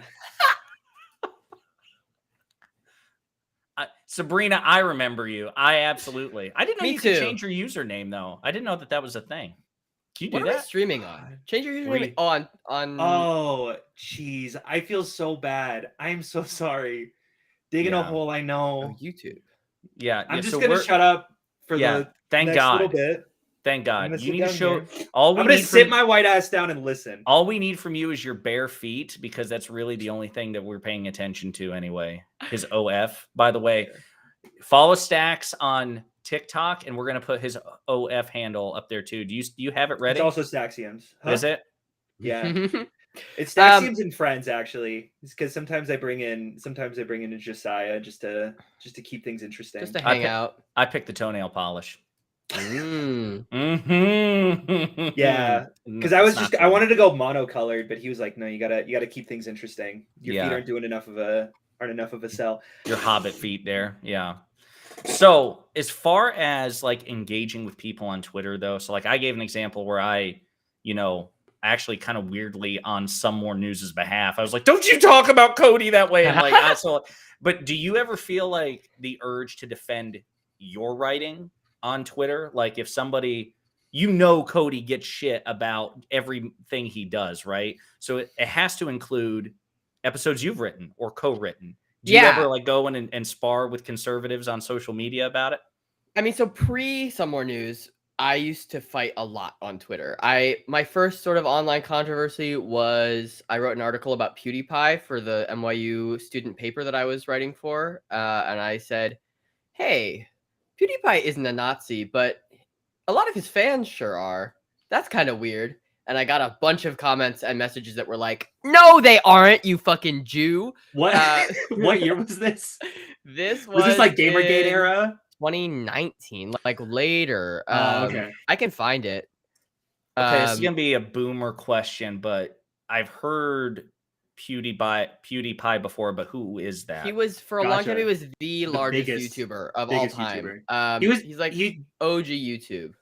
Gotcha. He does like a lot of Minecraft and just like he's just kind of a personality in general. And he keeps getting like in a live stream he said the N-word and then he called it a heated gamer moment, and that's where that term comes from. Yeah. And then he paid some people on Fiverr who didn't speak English to hold up a sign that said "Death to all Jews," which is like it was pretty clearly cringe, but not in a Nazi way, right? Not in a Nazi way. Right, but then like subscribe to PewDiePie became like a dog whistle that Nazis were using, and like the Christchurch shooter referenced him in his manifesto.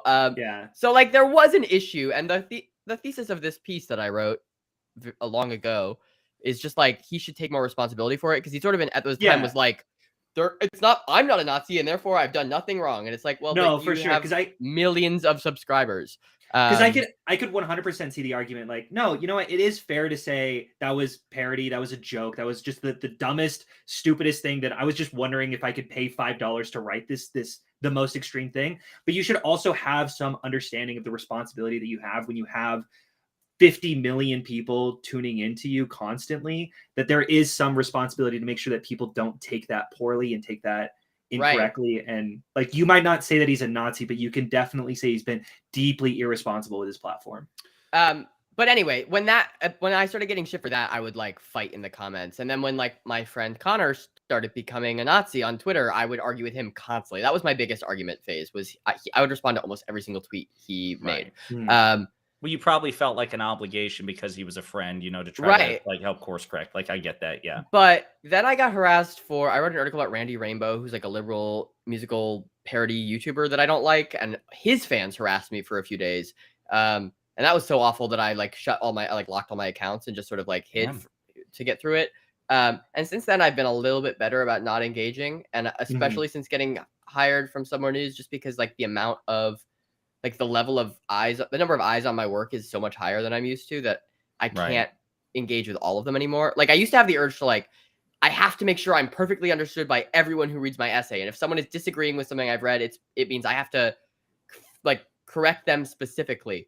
But now my videos get like thousands and hundreds of thousands of views, and I don't, like all the anti-SJWs were defending PewDiePie. It was a big like culture war. H-Bomber guy had a video that was anti-PewDiePie, and Smartgun had a video that was pro. Like, no, he's 100% suspicious in a lot of these areas. He's just like a dumb piece of shit, I think, is generally my take. We call that a Stax, by the way, just FYI. If you want like a shorthand, like he's a Stax. Yeah. I'm just gonna go sit. Yeah, but exactly. I try not to. I've been trying not to read all of the comments on my videos these days, and I don't respond. I don't engage in the YouTube comments, and I very rarely respond to people criticizing my work. I got canceled very, very recently. Canceled on Twitter.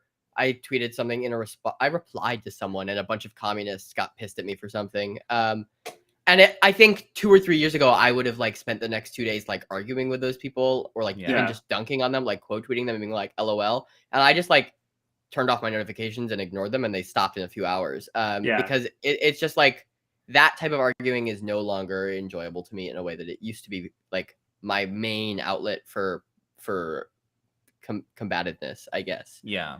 But instead, I watch, Twitch debate politics, and live vicariously through you guys. Way more healthy that way. Yeah, there's nothing wrong with that at all. Just form you might want to increase the therapy to twice a week if you're watching. Right. I feel like, can I get a double session? Well, I haven't really watched anything on Twitch in a few months, so I can't figure out why. No, I don't know. Yeah, whatever. How much of it, though, in terms of not engaging now, if you were to point to a single thing, is it you feel like you have a professional obligation to modulate your combativeness, or you just don't have the time, or is it really both? Or there's definitely a level of like, when I was in my most fightingest phase on Twitter, I had 200 followers. So like nobody was looking at it. I was like getting real in the mud, rolling around with like Nazis, like really just like not debating, just like bullying each other. For sure.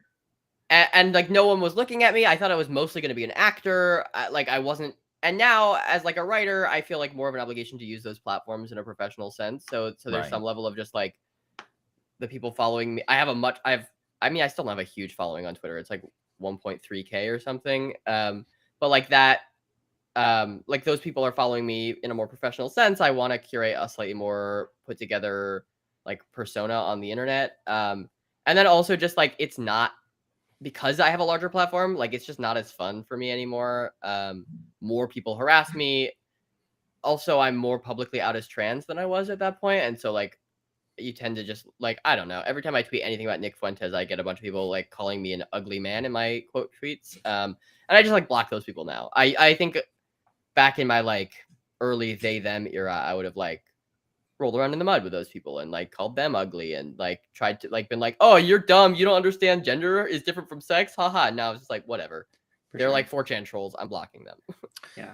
Do you ever, so like other than like the writing for some more news, where does your combativeness manifest now? If like you're not engaging with conservatives online or in person, do you just no longer really have that urge? I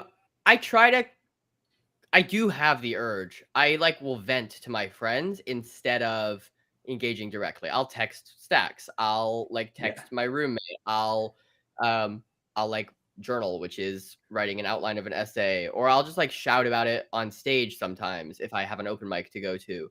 I just like the urge to respond and bully and be angry at people is still there. I'm trying to teach myself because like every time I do it, I feel worse. They don't learn a lesson. And I end up blocking them in the end anyway. It just happens 7 replies down. And so no, definitely the urge to be like, I'm right, you're wrong is still there. But I'm working on it, I think. And also I have a stand-up joke about this. Especially with like other lefties, because that's where my anger comes out the most. With Nazis, I still sort of get a kick. Every so often I'll pick a fight with a Nazi just for fun. Because it's so fun to just be mean to an idiot, But when like lefties come for me, like that isn't fun. That's like, even if I think they're equally dumb, even if it's like fucking tanky revolutionary, like don't vote, like even if I think they're equally dumb as the Nazis, it's somehow less fun because like the like insults they're levying at me are like, you're not leftist enough, you hate trans people, and like that's just like not a fun like you're an evil Jew is like that's a funny thing to be told, and like I can like well you're a moron and I don't respect you, but it's like you actually are racist. It's like, well actually I don't want people to think that about me, and so I get more anxiety about trying to like win the argument, even though nobody has ever won an argument on the internet ever. I maybe on Twitter specifically. So I just like try to engage less because the feel. Oh, anyway, but the joke I have about stand-up is that when people are being particularly dumb online, I think it's usually because they're like 14 and living in the middle of nowhere. And I think that's especially about like queer discussions. Anytime there's like discourse about gay stuff, like the people with the worst opinions and who like Destiny is getting the most mad about are always just like dumb fuck 16-year-olds who like don't have any IRL queer friends. So I just try to remind myself of that and then like click away, because I actually don't need to argue with dumb fuck 16-year-olds. I'm an adult with a social life. Right. For Right. sure. I 100% agree with the characterization of like fighting with leftists and then fighting with like conservatives or Nazis at times. Like there was one time that like it really hit. I think it just hits me way closer, way deeper to my core. Because someone said that I was like basically a Nazi because I said that like NATO wasn't so bad or something like that, and then I was like, so lame. That feels. I basically said that feels weird to call a Jew someone just because of that, and they said something like your ancestry who died in the Holocaust is looking down at you in shame, and I was like, that felt so like that hit me so much harder than someone call me a fucking kike. Like that's so. Where are we? Dude, I don't know if you. I don't think you can could say that shit. Yeah, I don't think you. Am I not allowed to say that? I can't say that as myself. As someone's been called that. If you get me demonetized, ooh, God damn shut it. your mouth. Whoa! I'm sorry. That's what people call me. I don't know. This isn't not a place for you just to say This whatever isn't you Elon feel, Musk's Stax. Twitter. All right. God, she just said how she's trying to curate like a professional image. I'm trying to make this a thing. All you're doing is just misgendering people and saying various slurs. True. What is wrong with you? I need to go sit my white ass down and listen. I asked you, I said, hey, do you think that maybe we should not stream this and just offline record it and then upload it afterwards? You're like, nah, it'd be fine. It'd be fine. I'm going to come back to my channel's going to be nuked.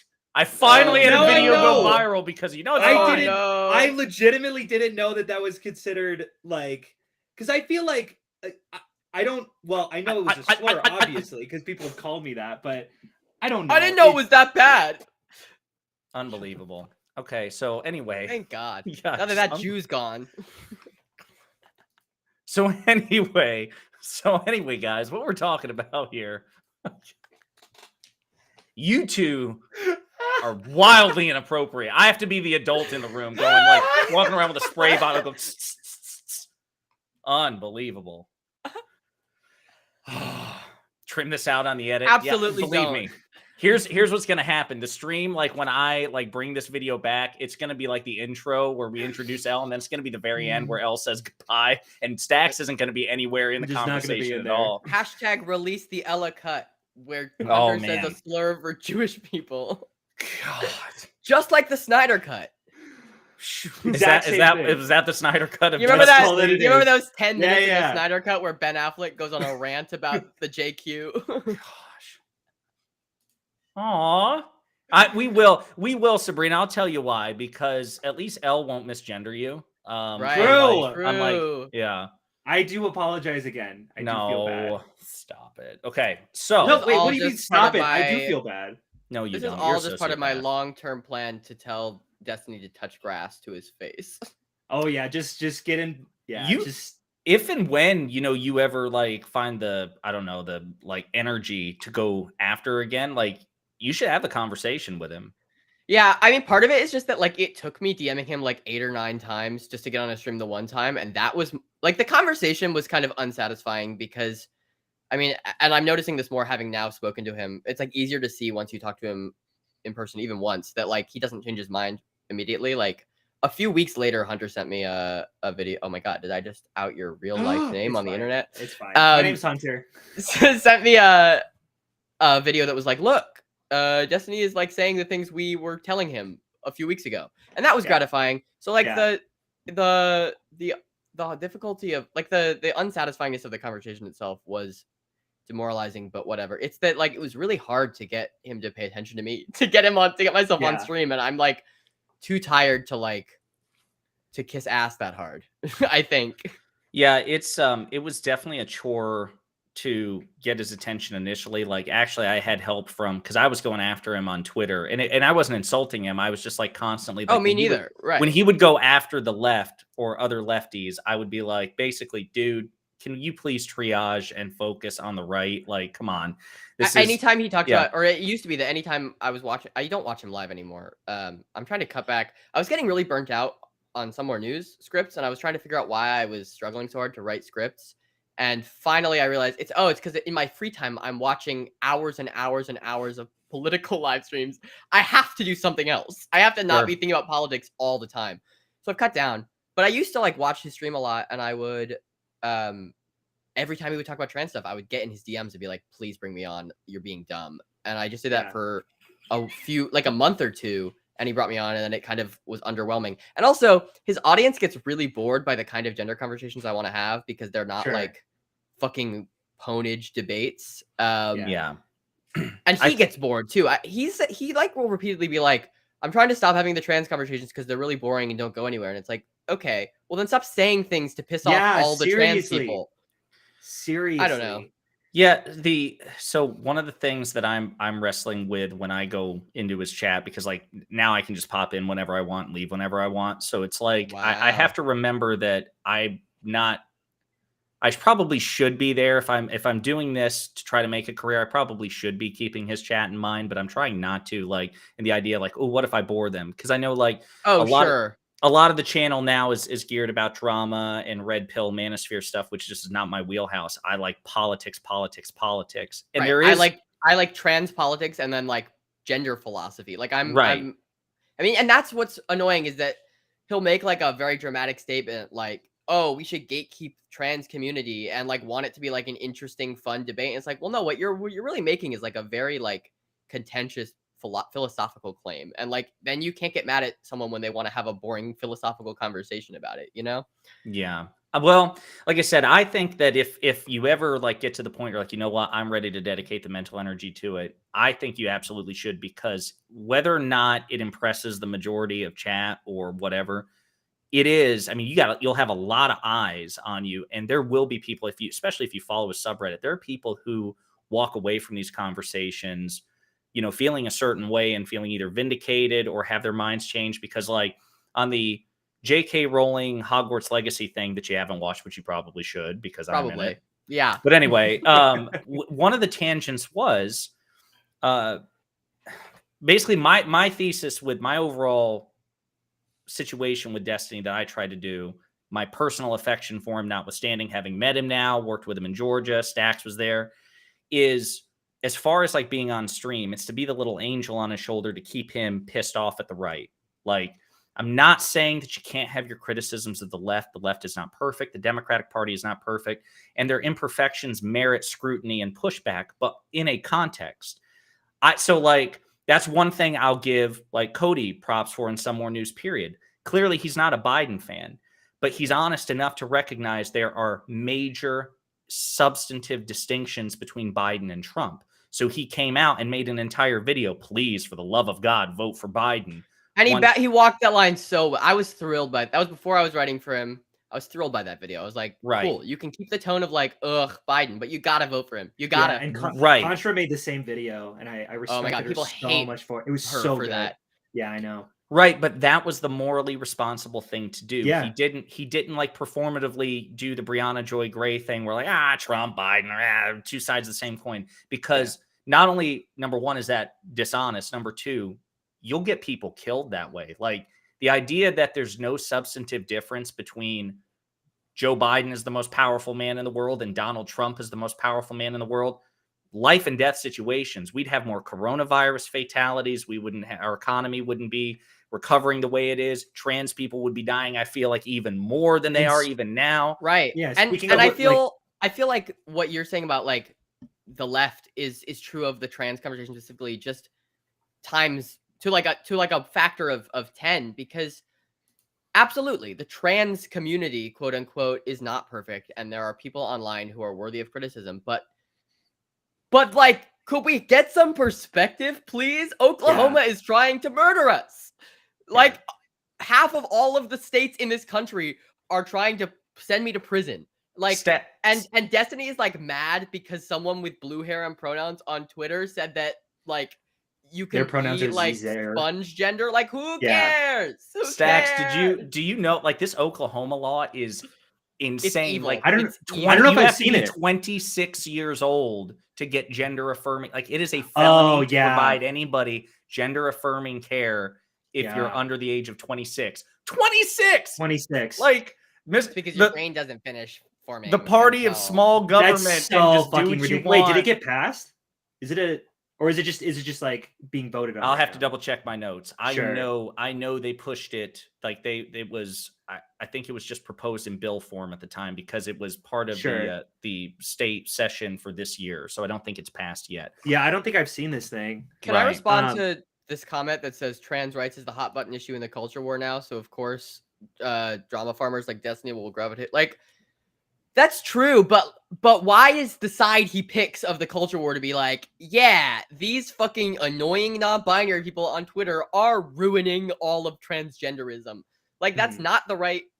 It's just not the right fight to pick, I don't think, and it's frustrating because I think the conversation I had with him devolved into just him being like, but there is an issue in the trans community, and me saying, yeah, but like people like Demon Mama are dumb and you should ignore them. Yeah. Can we focus on all of the Republican legislation happening instead of like dumb fucks on social media? And I know it's because he exists in a social media sphere, but I just think he needs to like touch grass. I don't know. So and that's not a satisfying conversation to have over and over again. So I think if I was for going to sure, talk to him again, I'd need to have a like more specific criticism other than like log off. So here's one, and eventually I'm gonna follow up with him on this, and I think I'm gonna, because it was part of a group conversation with, it was Destiny, Lycan, Aaron, Pixie, and myself, and this particular most of those people, I think. No, I think you probably like all of them. So Aaron especially is like super combative, and I love it. Like she's just, they call her Dick Flattener. Not so erudite. No, she's straight arrayed. Oh, straight arrayed. Yeah. Okay. So, but she like goes nose to nose with anybody, and I love that energy. But anyway, this particular tangent was basically me versus like Mr. Girl. Fuck it. What did he do wrong? I'm kidding. I was like, that's a fucking wild take. Are we gonna go down that road? I had a rule. I saw Josiah's heart just fucking no. I had a rule when we were in Georgia. I had a rule where I'm like, there's certain people I never want to interact with. I like to keep like in my very hard politics, occasional smart ass comment lane, and try to avoid drama at all costs. And so when people were saying Mr. Girl's name, I'm like, dude, you cannot say it 3 times in a row, because I feel like I'm going to walk into the bathroom, look in the mirror, and there he'll be, because you summoned him like Bloody Mary. Like, so like, has Destiny abused you?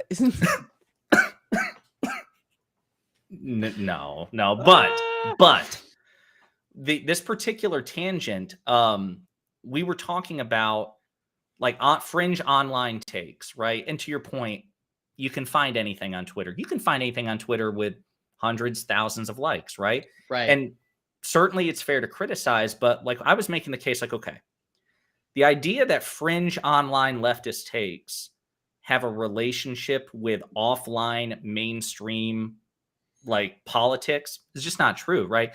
You're not going to find a sitting member of the Democratic Party endorsing or retweeting far fringe leftist takes. Like, I think Steven disagrees with you, right? Like I feel like I said this and he was like, or I've seen him multiple times be like, it used to be the case that when anti-SJWs got mad about stuff, it was just fringe, but now you'll see it with thousands and thousands of likes. It's like, the moment I see a fucking sitting representative talking about killing all the landlords, that's when I'll say, okay, sure, maybe fair enough.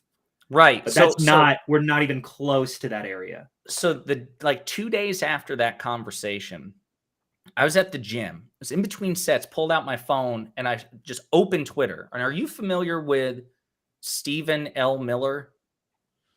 He's not the Trump guy, right? Wait a minute. Isn't Stephen Miller? No, Stephen Miller. He's a conservative pundit, isn't he? Is he? Yes, not? Stephen L. Miller, not Stephen Miller. I've seen the former this Trump guy. advisor. Okay. What did he? I feel like I saw him recently doing something. What did he do? So he's like a very active, very prominent right wing journalist, right? So here, I almost fell out of the fucking like machine I was on, because he shared a retweet about how the trans community is looking to cancel Aretha Franklin because Natural Woman is transphobic. I didn't respond. I'm like, huh? So I look into it, and it was a tweet from a group that purported to be a trans activist group out of Oslo, Norway, not even the United States, Oslo, Norway. The Twitter account that tweeted it had 1,000 followers. And yet, like that, they were like, oh, Natural Woman is transphobic. We need to like stop playing it. So a Norway account with 1,000 followers, it was in the New York Post, the Daily Mail. There were sitting members of Congress retweeting it, like Nancy Mace. You had Stephen Miller, a major 400,000 followers. And it turns out the thing was a satire. The account just satirically posted it. Yeah. And so like satire or like 4chan troll? I have no idea because they when just people believe But it wasn't that stuff uncritically, it tells me that you were not on Tumblr in 2012 when 4chan would like make like orchestrated efforts to be mean to liberals, and they still do that, right? 4chan will like intentionally make fake posts. Have you seen the it's the map Antifa push. poster that's been going around? There was a protest in New York, in the city, like just a few days ago about the police killing of Tyre Nichols.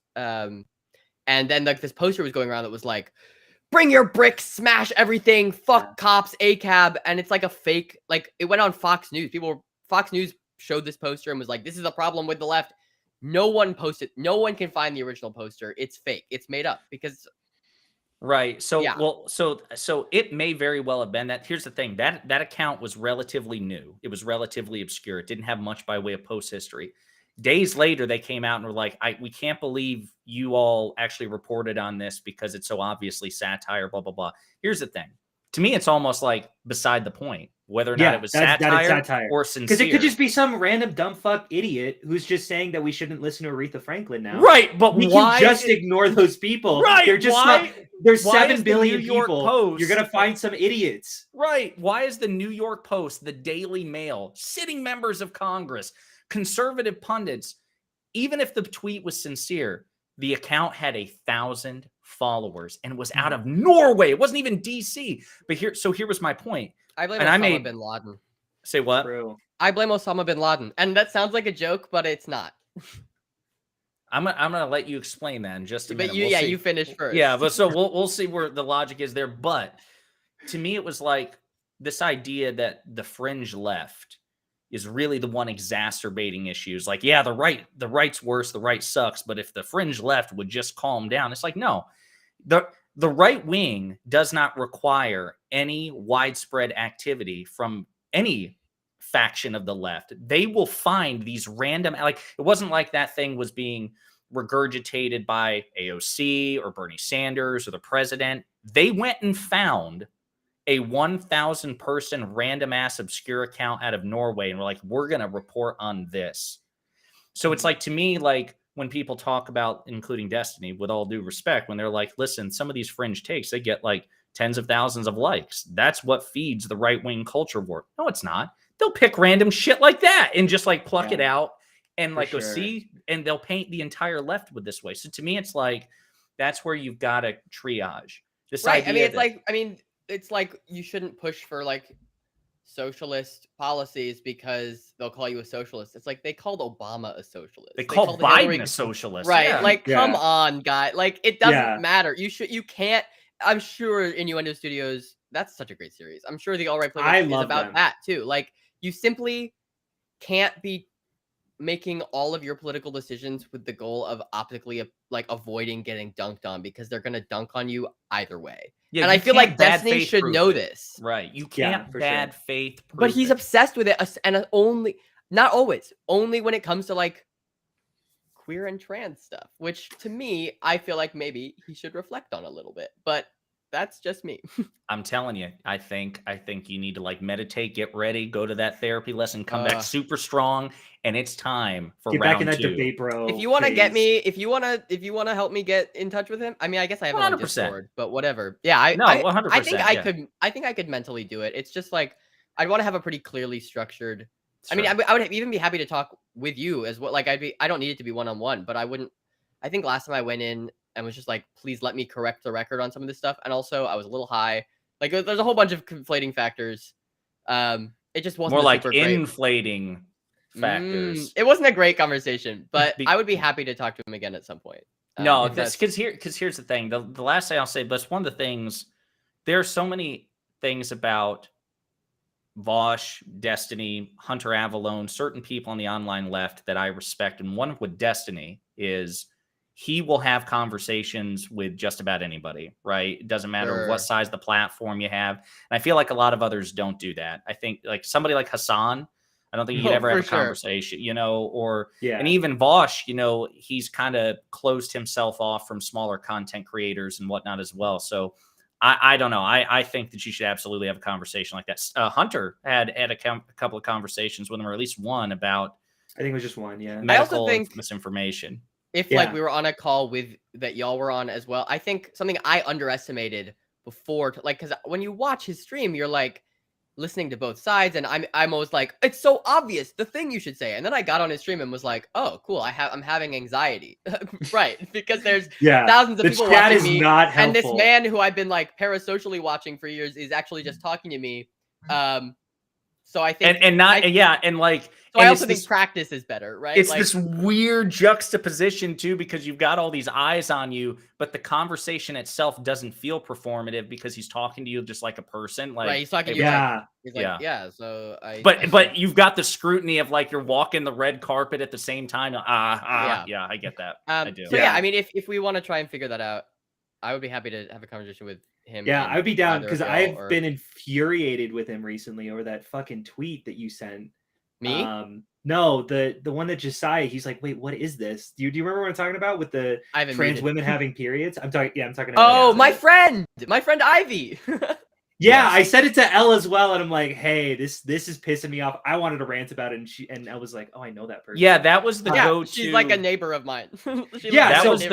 So the reason how that came up, Elle, was because that was the reference point that I've heard people say again and again and again about fringe leftist take, where they're like, see, people are saying on the left that trans women have menstruation or they menstruate, and these tweets get hundreds of thousands of likes. And I'd never seen that tweet before. Drill gets hundreds of thousands of likes. Does that mean that there's a problem? Okay, but Drill is great. Okay, so I don't know what the hell Drill is. What's Drill? He's a he's just a shit poster. He's like a famous shit poster. So I just mean like something getting likes on Twitter is not a metric of like people's political positions, right? For sure. Because there are many times where I'll like someone, or you'll talk about the tweet, but it's very possible that someone thought, oh, trans people can get menstruation and liked it. But many, many, many people probably just thought, oh, trans people are having hormonal swings, and then like that. Like you can't determine... what Ivy meant. Trans women don't... So here's the thing. Because there was so much pre-framing of this, that interpretation never crossed my mind. I didn't know if it was satire or what. And then Hunter called me. He's like, I think what she meant was this. And I'm like, oh, okay. All right. That makes perfect sense. Yeah. So the tweet, just for the audience, the tweet was basically saying, oh, it sucks I'm having my period and I'm trans. And everyone was like, this fucking idiot like thinks that she has a legitimate uterus and is bleeding out of her vagina. Shedding the and lining, it's like, okay, let's look into this. Okay, what she's clearly talking about is hormonal mood swings, which when you are putting estrogen into your body is probably going to happen. And also being cyclical, like I don't know if it like ties to the same thing that like XX people's like menstrual cycles tie to, but it does like come around in cycles and cramps, right? Is that what you're gonna say?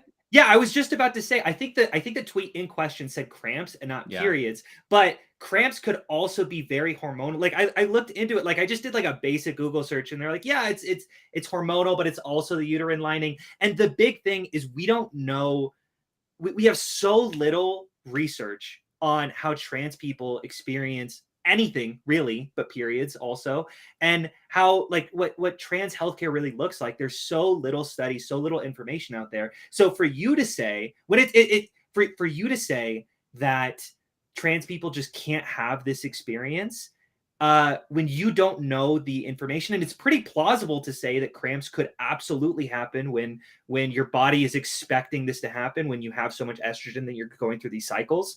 That's a fairly... To just jump to look at this crazy deluded person, this person clearly isn't actually trans, or this person is like giving like that's just immediately caving to the conservative narrative. Like it frustrates me to see Destiny specifically do it because he's so good at not doing that on other issues, but he and I know this is like a thing that his detractors say, but it feels like he has like an emotional blockage somewhere where he is like, because trans people are mean to him on Twitter, and I will grant that trans people are mean online just like everybody else, and it's actually kind of beautiful. That's the one thing that unites us all. Right. We can all be is that evil. every community is going to be shitty in some way. But Yeah. it sometimes feel like he's a little bit more willing to just like assume the worst when it comes to these conversations than he is with other conversations. I don't know. I think the biggest frustration, if he's saying, hey, maybe there's something wrong with this community because there's so many shitty toxic members of it, how the fuck is Destiny talking about that, considering his fucking community has been some of the most vitriol, like that's some of the most vitriol that I've faced is people from his community, but sometimes also the nicest. Like, I don't know, it's a community. It's going to be full of a lot of different people. It's going to be full of some really bad apples and some really sick people. Like at Georgia, everyone there was just awesome. Like I didn't have a single bad experience. They were so nice. Yeah. 100%. I wish I had been able to go. I was doing something, but yeah, it looked awesome. It really was. It was it was a surprisingly wholesome experience. It was very effective. And see, and that's the other thing too. Like that's why I'm trying to position myself as the little angel on his shoulder, because not only was stuff like the fact that he's willing to have conversations with, no name Andes and stuff like that, like me or Hunter, whoever. Well, Hunter's got 30,000 followers on TikTok. True. I'm not. By the way, everybody, please, for the love of God, if you haven't yet, please follow Staxioms on TikTok. He won't pay it forward. He won't follow you. I will not follow you back. And he might say a slur. But he will absolutely say a slur, 100%. But like, but not only that, but also the fact that he was willing. I mean, because this was public information, he dropped $50,000 for hotel rooms and everything else for the Georgia stuff. Like, you don't see Hassan doing that. You don't see Vosh doing that. You don't like. It's just that sort of. Like you said earlier about how people say he's moved to the right and stuff like this. I refuse to let the right have him. They can't have him. He's too effective at what he does. We have to continue. Right. I actually don't think he's moved to the right. No, and right. I mean, like, as much as these are my frustrations with his opinions on trans stuff, I think he's been a remarkable advocate for trans rights in a lot of ways. It's just that, like, in the last year or so, the discourse about trans stuff has moved to a kind of annoying place in general. And I think his move with that has made him less interesting for me to listen. Or his opinions have gotten worse, I think, because the conversation is no longer like, should trans women be allowed to use women's bathrooms? Because I know where he stands on that. The conversation is now like what is a xenogender? And it's for my opinion is like, who cares? Can we move on? Because a lot of the states still think we shouldn't be allowed to use bathrooms, but you know, like so that's an interesting question. So like as a trans person, how do you want people to talk, or do you want people to talk about trans issues, whatever we want to call that? To me, it's such a generic term, but like, do you want it stuck like, or like geared like on red state regressive legislation, like the Oklahoma bill, or like, do you want it more focused on that instead of like xenogenders and pronouns? 100%. I mean, to me, the emphasis feels so clearly like it should be on the legal stuff that's going on and the rights being stripped away. And this like incredibly long script that I am not currently being allowed to use, it was about trans stuff. And you mean part one? Right, exactly. Right. Like event, and the reason it's so long is that there's like so much to talk about legislatively. That the fact that so much of the online, like and I'm not saying the conversations about xenogenders or about neopronouns or about like what is gender, like those aren't not worth having, but they're much harder conversations to have online for sure. And there are also conversations that like the trans community, whatever that is, doesn't even agree on, and like doesn't really care about even like the IRL spaces that I exist in. Like I go to a trans open mic every Tuesday, and if you were to go into that space and be like, what do you think of all these fake trans she-theys with who like think that they can be trans with no dysphoria, everyone would be like, bro, who cares? Do you want to do ketamine? Like simply no, but like, it's just, and again, because most of those people are young and either will grow out of it or will become like more trans, whatever that means, as they age. Like the idea of like I think the thing that I went on to talk to Destiny about was like, can you be trans without experiencing dysphoria? And Destiny was saying like, no, all these people who say that you can aren't really trans. And I think more likely it's like that those people are usually young, usually like recognizing something in themselves that like they don't like feel quite aligned with the gender assigned at birth, but don't quite know how to articulate it. And then they're watching Demon Mama and like getting the wrong vocabulary to talk about their experience. But like, that should not be, but who cares? They're young and they'll figure it out. And what they need is to like be allowed to go to doctors and like pursue being transgender, because they probably live in a red state, don't have any queer community in real life. And so that they're forced to have these fucking insane conversations online. Yeah. And that's a result of the negative, like in a world where being trans was not like impeded by all of these systemic obstacles, I don't think we'd be having these conversations, because people would be allowed to like actually pursue their gender identity the way they want to, express things without judgment, without like the range of gender expressions would be wider. There's all these barriers that make that, and I'm not saying it's not a product of like the micro identities and stuff like that.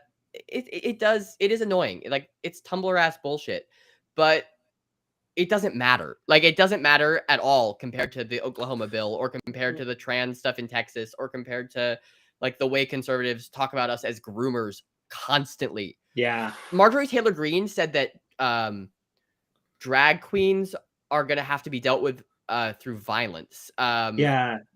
Fucking sitting congresswoman. Like, yeah, that's the most infuriating bit. Someone recently said that that like drag story hours are intentionally trying to provoke right-wing violence so that we can have summer 2020 again. Like, that's the stuff we're dealing with on the right. People like being like, we gotta murder trans people. And instead, the online focus is on like, ooh, but is it okay to use these or pronouns? Like, yeah. Sure. Well, who cares? Shut up. Let me ask you this. So you said it.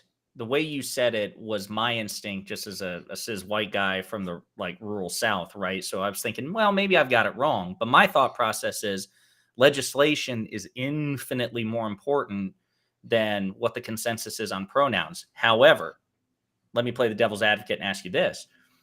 What are you sympathetic to the argument? Like, look, since preferred pronouns and, you know, their usage is part of gender affirming care, it is really important. It should be talked about. Are you sympathetic to that? Or do you still say, no, even then, even as part of like, you know, gender affirmation, which is good for trans mental health, legislation still needs to be the primary focus of the shit that we're talking about? I guess I think that if someone you know in real life says, hey, I use these or pronouns, and you say, I don't believe in that, you're an asshole. Yeah. But like beyond that, I don't think it needs to be like, I feel like that's the entire conversation is like, if someone asks you to use pronouns, use them, even if they're weird. Sure. And like, if you want to like talk about like the philosophy of language and what are pronouns doing, like substantively in a sentence, and like what is the construct of gender communicating, you can have that conversation, but it shouldn't be framed as like these weirdos are like ruining trans like advocacy. It should be a conversation you have not in front of 6,000 people on a live stream, and instead like while you're smoking weed in your room with like your trans friends, you know, like the focus should be on the like the legislation. 100%. So, and I don't know why we waste so much time on the. So it's not that it's not important. It is important. It's just that you would say it's just a relatively simple thing. It's not that pronouns and the consensus about pronouns is not important. It's just, listen, it requires such little effort to use a person's preferred pronouns, no matter how ridiculous you find them. So just use them, like, and then let's just move on. If you're like, the xenogenders are dumb, it's like, okay, but if you think that and someone is asking you to use these or pronouns, and you don't, that doesn't make you less of an asshole. It just makes you an asshole for a motivated reason, I guess. But like, stop being an asshole. and whatever the outcome is, it's such a relatively simple thing. Let's move on. The legislation and fighting it, that's going to take effort, because like it's also relatively simple to say this legislation that's going on in Oklahoma, Tennessee, West Virginia, all these places, they're bad. But that's not, just recognizing them as bad is not going to stop them from being implemented. So, right. Yeah. So then the other go-to example I was thinking of, would you want conversations about, again, trans issues? I hate to phrase it that way, but to me, it's just like that's such a loaded phrase to be like the conversation that, Jon Stewart had with like the Attorney General of Arkansas, where like the problem with Jon Stewart, where it wasn't about pronouns at all. He was going after her about actual legislation she was trying to pass to deny trans people gender affirming care. Is that what you're talking? That we need more stuff like that from the left? No, absolutely. I love Jon Stewart. I think his new show is shaky. That episode was brilliant. John, if you're watching this, you should hire a young, he's actually one of the trans woman. But wait, Elle, do you know anybody? Do you know anybody who would like? I could name some names, but maybe not right now. Gotcha. But no, I think that kind of conversation, where they're able to because the conservatives actually are not ever talking about xenogenders or neopronouns. They're just calling drag queens groomers. They're not getting Destiny's like the fucking Z-Zer people are ruining the optics for trans people. It's like no. You cut out. Did she cut out for you? Yeah, she cut out. Bumped my mic again. Fuck this. I gotta get a better microphone. She's getting like so like worked up right now. She's just like kicking the shit out of her mic. She's like, bitch. It's just like conservatives. I don't think neopronouns and xenogenders are like making us look bad, because conservatives are not talking about that. They're talking about drag queen story hours, which is a fine thing to be doing, and 100%. Trans women in general. So I think the Jon Stewart thing is great. What I would like to see more of, and it just requires more people, I guess, like me. I would like to see those people confronted by trans people. I think the most effective way is to have someone who can have the kind of conversation that Jon Stewart is having, but also have them be transgender, so that conservative legislators have to like look a trans person in the eye and say the things they're saying and be confronted with like factual corrections, because I think like a huge percentage of the country just has never met a trans person. And that's like probably the biggest. Or if they did, they didn't know it. You know what I mean? Like, because they were closeted or passing. But, you know, as far as like trans activists goes, like the one that jumps out at me the most in terms of prominence, and I could just be terminally online at this point, is Contra, because not only in terms of her channel, but wasn't she on that Gutsy, one? Yes, with Hillary Clinton. Yeah. It's a pretty embarrassing episode in my opinion, but I've not seen it. I tried to find it, but it's like I don't TV, I think. Well, I was on my friend's Apple TV, not mine, my friend's Apple TV account, and I don't know if they're in multiple seasons or what, but I only saw one season, and I tried to find the episode, and unless it's just like she's one person of many in that episode, it didn't, like, the description never mentioned her. So not sure. But anyway, so I've not seen it. I know she got raked over the coals for it. Yeah, she did. It makes me really sad the way like the online left has.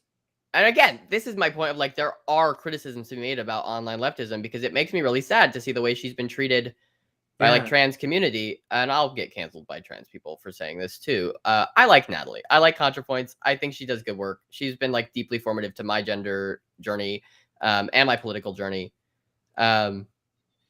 We gotta cancel Elle. True. Yeah, get her out of here. Yeah, sorry, we had to cancel you. Silence the trans woman. But whether I'm gonna get your ass for that one. Stax, I can't believe you took control of the stream just then to do what you did to your friend. Elle. I can't believe that. I'm my God. Thank God I brought her back. Anyway, but you're right. She is the like other than like Caitlyn Jenner and Elliot Page, she's the highest profile person who you could theoretically be doing.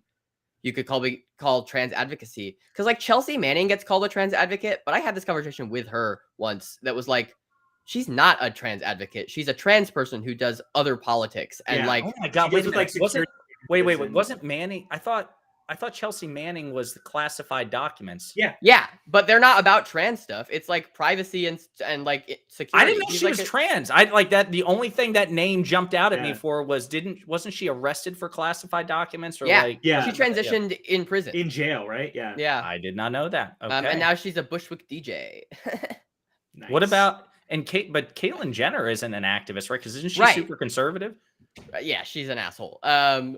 I'm bringing back in 2023 calling people assholes instead of like problematic. Or a Stax hole. A Stax hole. Nice. Got What a him. You put it loser. wrong- Because Hate it's that like guy. his Way, name. yeah. There you go. Yeah. But no, But I you're right. There aren't that many people, and I mean, I talk about this in the context of stand-up comedy. Like, my friends and I are some of the most like famous trans women stand-up comics in New York City, and that's not a metric. That's not a statement about how famous we are. It's a statement of how few trans women stand-up comics there are, and even less for like the size of Natalie. Like, she's by far the biggest trans advocate. And I would love to see her. I would love to see more conversations like the Jon Stewart conversation being had, like by people like her, and by people, and not so much time, and people with platforms like Destiny, like giving those platforms to. And she doesn't need Destiny's platform, obviously, but like having that kind of conversation with conservatives instead of getting so fucking in the weeds about like some dumb Tumblr discourse, because that's what For Tumblr sure. is for. If Destiny wants, I will make him a Tumblr account. I will give him some people to follow, and he can make his little discourse blog on Tumblr. I But thought like, Tumblr keep it was off just stream.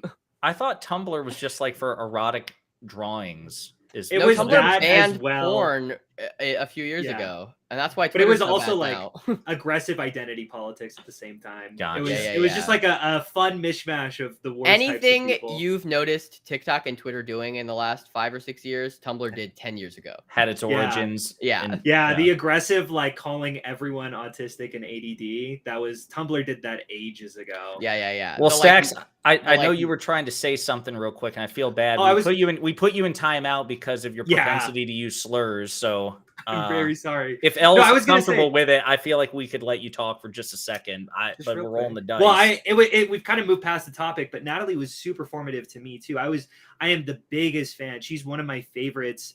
Her and kind of like Sam Cedar as well. But when I started, because I grew up very conservative, and I started like once like 2015, 2016, Donald Trump started getting popularity. I really started double questioning a lot of the politics that I grew up on, and I started really branching out to a lot of other people. And Natalie was the big reasons why I finally understood trans people's experiences. And she was kind of the first one that I met, because I didn't know any in real life. Actually, that's not true. I didn't know that I didn't know any in real life. Like, I am sure that I was not like passively discriminatory in ways that like sort of like push those people out of my life. And that's I have been lucky to like rebuild some of those friendships to make sure that I've been making up for the fact that I did sort of turn them away. But Natalie was a huge way that I sort of understood those experiences, because she transitioned live, like not live, but like You saw the progress. Yeah. She had the channel before she transitioned, and she documented all of this, and she made videos about dysphoria and how that experience was, and it was life-changing to me. I finally felt like I understood it, and it was such a weird place where I started moving more and more progressive, and then I started entering these spaces, and they're like, "Oh, you like Natalie, you transphobe?" And I was like, "Whoa, I don't know when a it happened, weird-" but it's like common. I mean, it's like a joke amongst my friends that I like ContraPoints, because most trans people I know find her like annoying and too liberal, like liberal the bad way the lefties talk about it. And it bums me out. And my impression is that she doesn't have a ton of like IRL trans community, even in Baltimore, because of that. Like that like it's affected. And I feel like her last video was kind of like about that in the hunger, was that it? About like being alienated from your community. And I think both like politically that sucks, because she's like she's the biggest weapon we have in terms of that type of advocacy. And then like personally, it makes me sad, because I like her, and I would be in a much worse place in my life without IRL trans community. And I think the fact that she's been, and online trans community, I found a lot of my friends through Twitter. They just happen to live in New York, but I met them first on the internet. And I think like the fact that she's so isolated from that must really suck. I can't imagine. I don't envy people who put so much stock in that kind of community, because like as a kind of an example, when I first tried to get this project off the ground, I had a Discord server like most small, medium, and large streamers do. It was a nightmare. It was awful. It was just constant lefties fighting each other over like it ruined a friendship. Like so I just shut the fucking thing down. I just deleted it. And Hunter and I have had this conversation when we were thinking about putting this project together and weekly streaming. He's like, hey, should we put a Discord server together? I'm like, I want no part of it. I want to have my conversations either, ironically, on Twitter or in long form on Reddit or here, voice to voice. I don't want a community, because every time I hear a person talk about community, no matter what their gender is, no matter what their background is, it seems like it's as much harm as it is, any sort of like net positive. You know what I mean? Like I can't imagine. I hear that perspective, but I grew up in a very, very religious community. I was Mormon growing up, and I will definitely. Well, you're still part of that sex cult, aren't you? Yeah, but that's it's more of a. You told him about that? Yeah, I know. I'm so sorry. Oh my god! I was initiated. It was an invitation. I should have brought it with all the board members. My bad. But I understand that criticism of community, but like I have a very nuanced perspective of religion that I do think that there's a lot of positives that I miss about that community, because I don't know who my neighbors are currently. Like I very rarely see the people around me, and I miss. It's mostly because they run from you when you approach, but yeah, true. But also, but like I grew up where like it's normal and important to like bring people over to barbecues and to have a community around those around you. And I think there's so many positives that we're sort of missing out on. That is something that Destiny talks about a lot, is that he doesn't feel like we have community since we've gotten so much more atheistic, unfortunately. And I do miss those aspects of having people close to me that I would see once a week. And I knew, and they didn't even go to the same school as me, because like it was such a large area that you pulled from. What Destiny misses in his analysis of that is that it is also neoliberal capitalism's fault.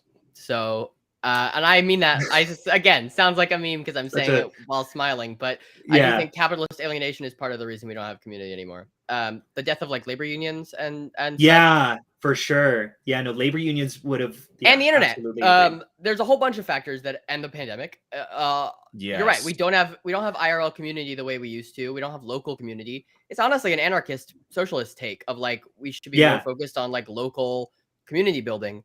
And I don't know. Sorry. Well, see, no. 100% agree. And that's why like my big focus lately has been housing, because I feel like that's one of the very few things that as a local initiative, you can actually make substantive change to help homeless populations, to help working class families afford houses. Like that to me matters so much to me, because you have to work with your community in order to get those things.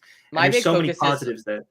My big focuses are like local journalism and like education reform, but like same vein of like things. No, for sure. Yeah, I'm not trying to say like only housing if you're not in housing. Here he goes again. It's just all about those four walls and a roof for him. It's like, I need shelter. Loser. You are. No.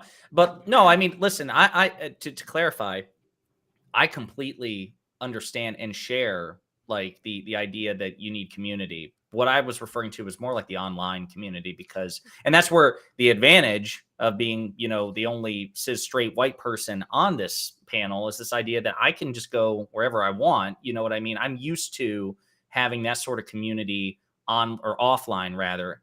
And, like last night, I was out with friends last night, and I have a very active social life offline. I've found when I try to have it online and it just be about like, shared political values and discourse and stuff like that, it's a fucking headache.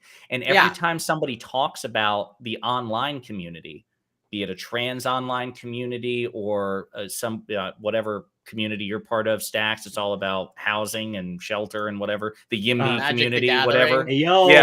Yeah. But like that is like, it just seems like it comes with it like extreme dysfunction, if that makes sense. Like every community, like Destiny's community has a ton of dysfunction. Vosh's, I'm sure Hassan's, so it's almost like.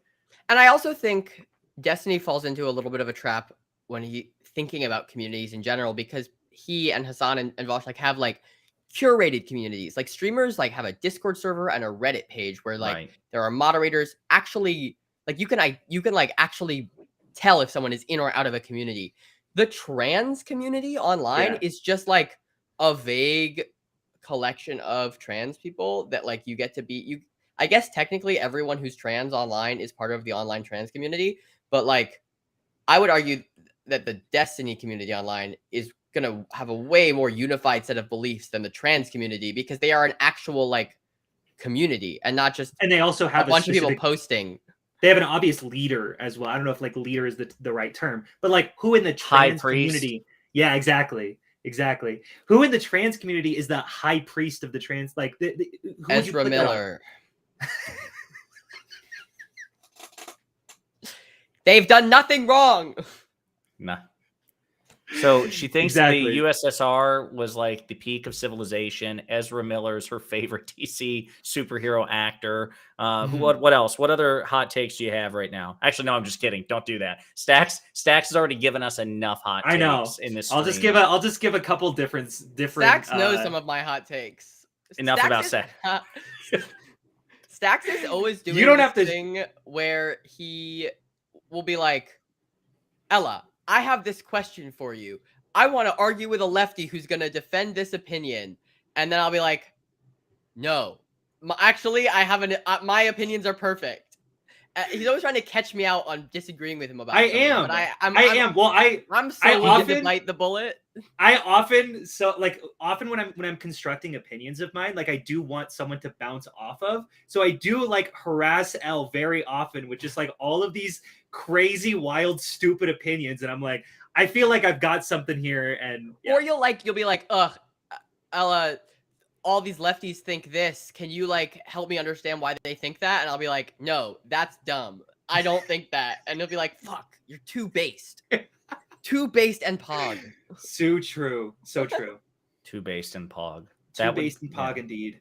That could be the name of your next album if you self-publish again. Yeah. Too Too based. based in Pog. The Hashtag two Red chains. Pill. Too based.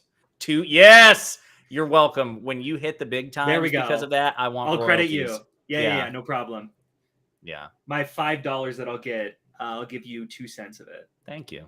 for your 2 cents. Well, that's good because again, I'm pretty sure you've just kept my channel from being monetized because of I feel your propensity towards I just Over filled two, out the honestly. application yesterday. I'm not even kidding. Like I just submitted I meet all the qualifications now. So submit. They're like, we'll get back to you in a month. Now I'm gonna get rejected because of you. I should just have this 2. conversation with Ella by herself. Yeah. I misgendered someone and I said a slur. You keep me on and I'll just start saying slurs that I can't reappropriate. Oh my god, I got called a slur that doesn't even apply to me recently. Oh, you told me about that one. Yeah, don't say it. But yeah, I got called the one. She that knows people not to say it. You'll say it though, probably. I felt like that. I felt like I've heard that slur being said on Twitch in a conversation about the because slur. people love. So to call I thought it was Destiny that fine. Slur. So I thought it was. Oh, fine you were talking to- about the one you said. Yeah, I thought it was fine to say it as long as I Point didn't that way call or someone that it, way. because Point in the wrong direction. God damn it. Yeah. I thought it was fine to You talk hugger. about a slur, but not call someone a slur. But just the You whole words fucking off limit. dumb cracker. Now I'm definitely can't. No, just kidding. Wait, was there a resolution on that? Is that actually a slur? Did people figure I that think out? if you just refer to it as saltine, then that's how you You sidestep. dumb Nabisco wafer. True. Shut your mouth. Unbelievable. Wildly inappropriate. But no, I got called a slur for Cuban people because I said that communism on its own probably wouldn't fix racism. Such an unbelievable opinion. Don't you know that there are no communists who are racists? Right. No communist states who had racist issues? You idiot. You fool. Feudal countries, perfect racial utopias. It's so frustrating because I remember that thread where you just started getting in the weeds with people, and I was like, do you know how many Black National Socialists were like the most anti-Semitic, the most like JQ propping people? It's super dumb. It's ridiculous. Yeah. So here in a few minutes, I'm going to have to go. But before I do, I want to do a quick lightning round. Okay. Yeah. So Elle, outside of politics, let's talk about pop culture for just a minute. All right. Okay. What's your favorite show of all time? You're Buffy on the a Vampire Slayer. Oh, good. Oh, yes. Good one. My That's a great favorite one. is Angel. Angel is my favorite TV show. Oh, wait a minute. Here, high five. Yes, yes. Beautiful. Wait, yes. That's so, you guys are so Yeah. fucking embarrassing. What? I love that. Okay. My all screen right. is mirrored, or like. Yeah. No, I or know it not is, mirrored. but it's I do this all the yeah. time with him. I screw it up too. Okay. I know favorite it's cringy season every of Buffy. single time. Shut Yeah. up, Stax. Enough about you. In fact, you're gone. Just I've fucking watched go. Buffy. I only don't. So, I'm just kidding. So, favorite season of Buffy. It's a really hard toss up between 2 and 3.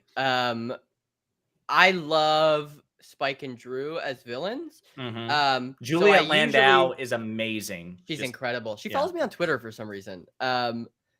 You just want it life. Because You just want it jealousy. life. Like, what are you talking about? I don't ever want to hear a complaint out of you again because you can just like say Juliet Landau follows You're like, me. It's my Yeah. state's taking away my rights, and Josiah's I'll be like, like, shut the fuck up. Yeah, but does Juliet Landau still follow you? And you'll have to be like, well, shit, yeah, she does. I'm like, okay, All right, then. maybe I should count my Yeah. blessings here. She's so good, but I'm rewatching the show right now because my boyfriend's never seen it, and so I'm taking him through it.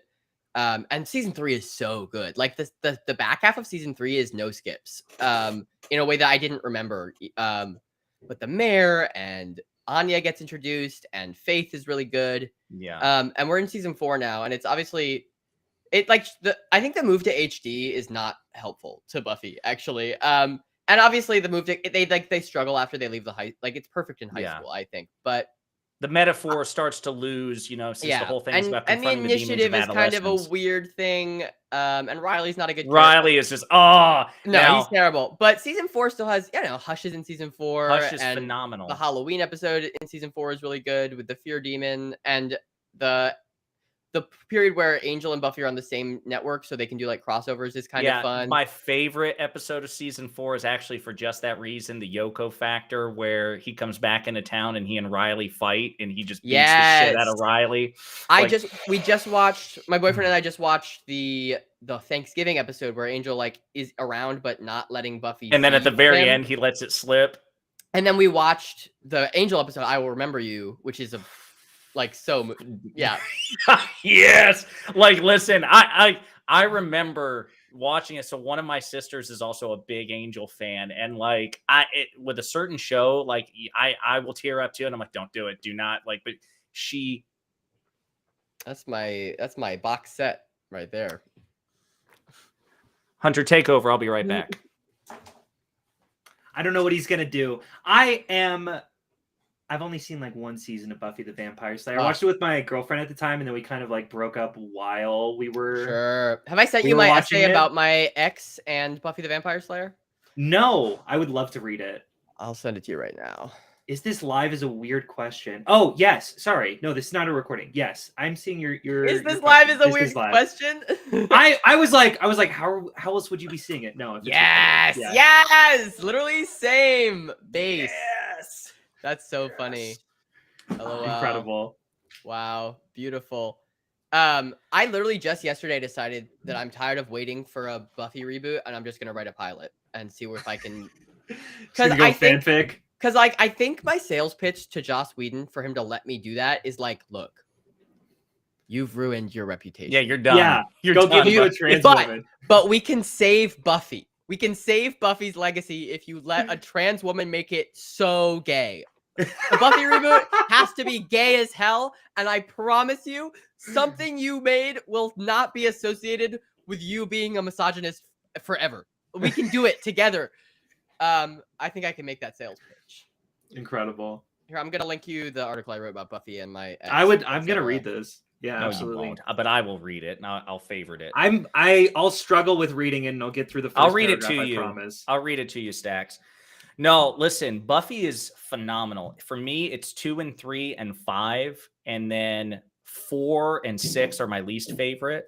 Whoa. And 6 has the musical episode though, and that jumps it way up for me. Once More with Feeling, but man, like, no, it's rough.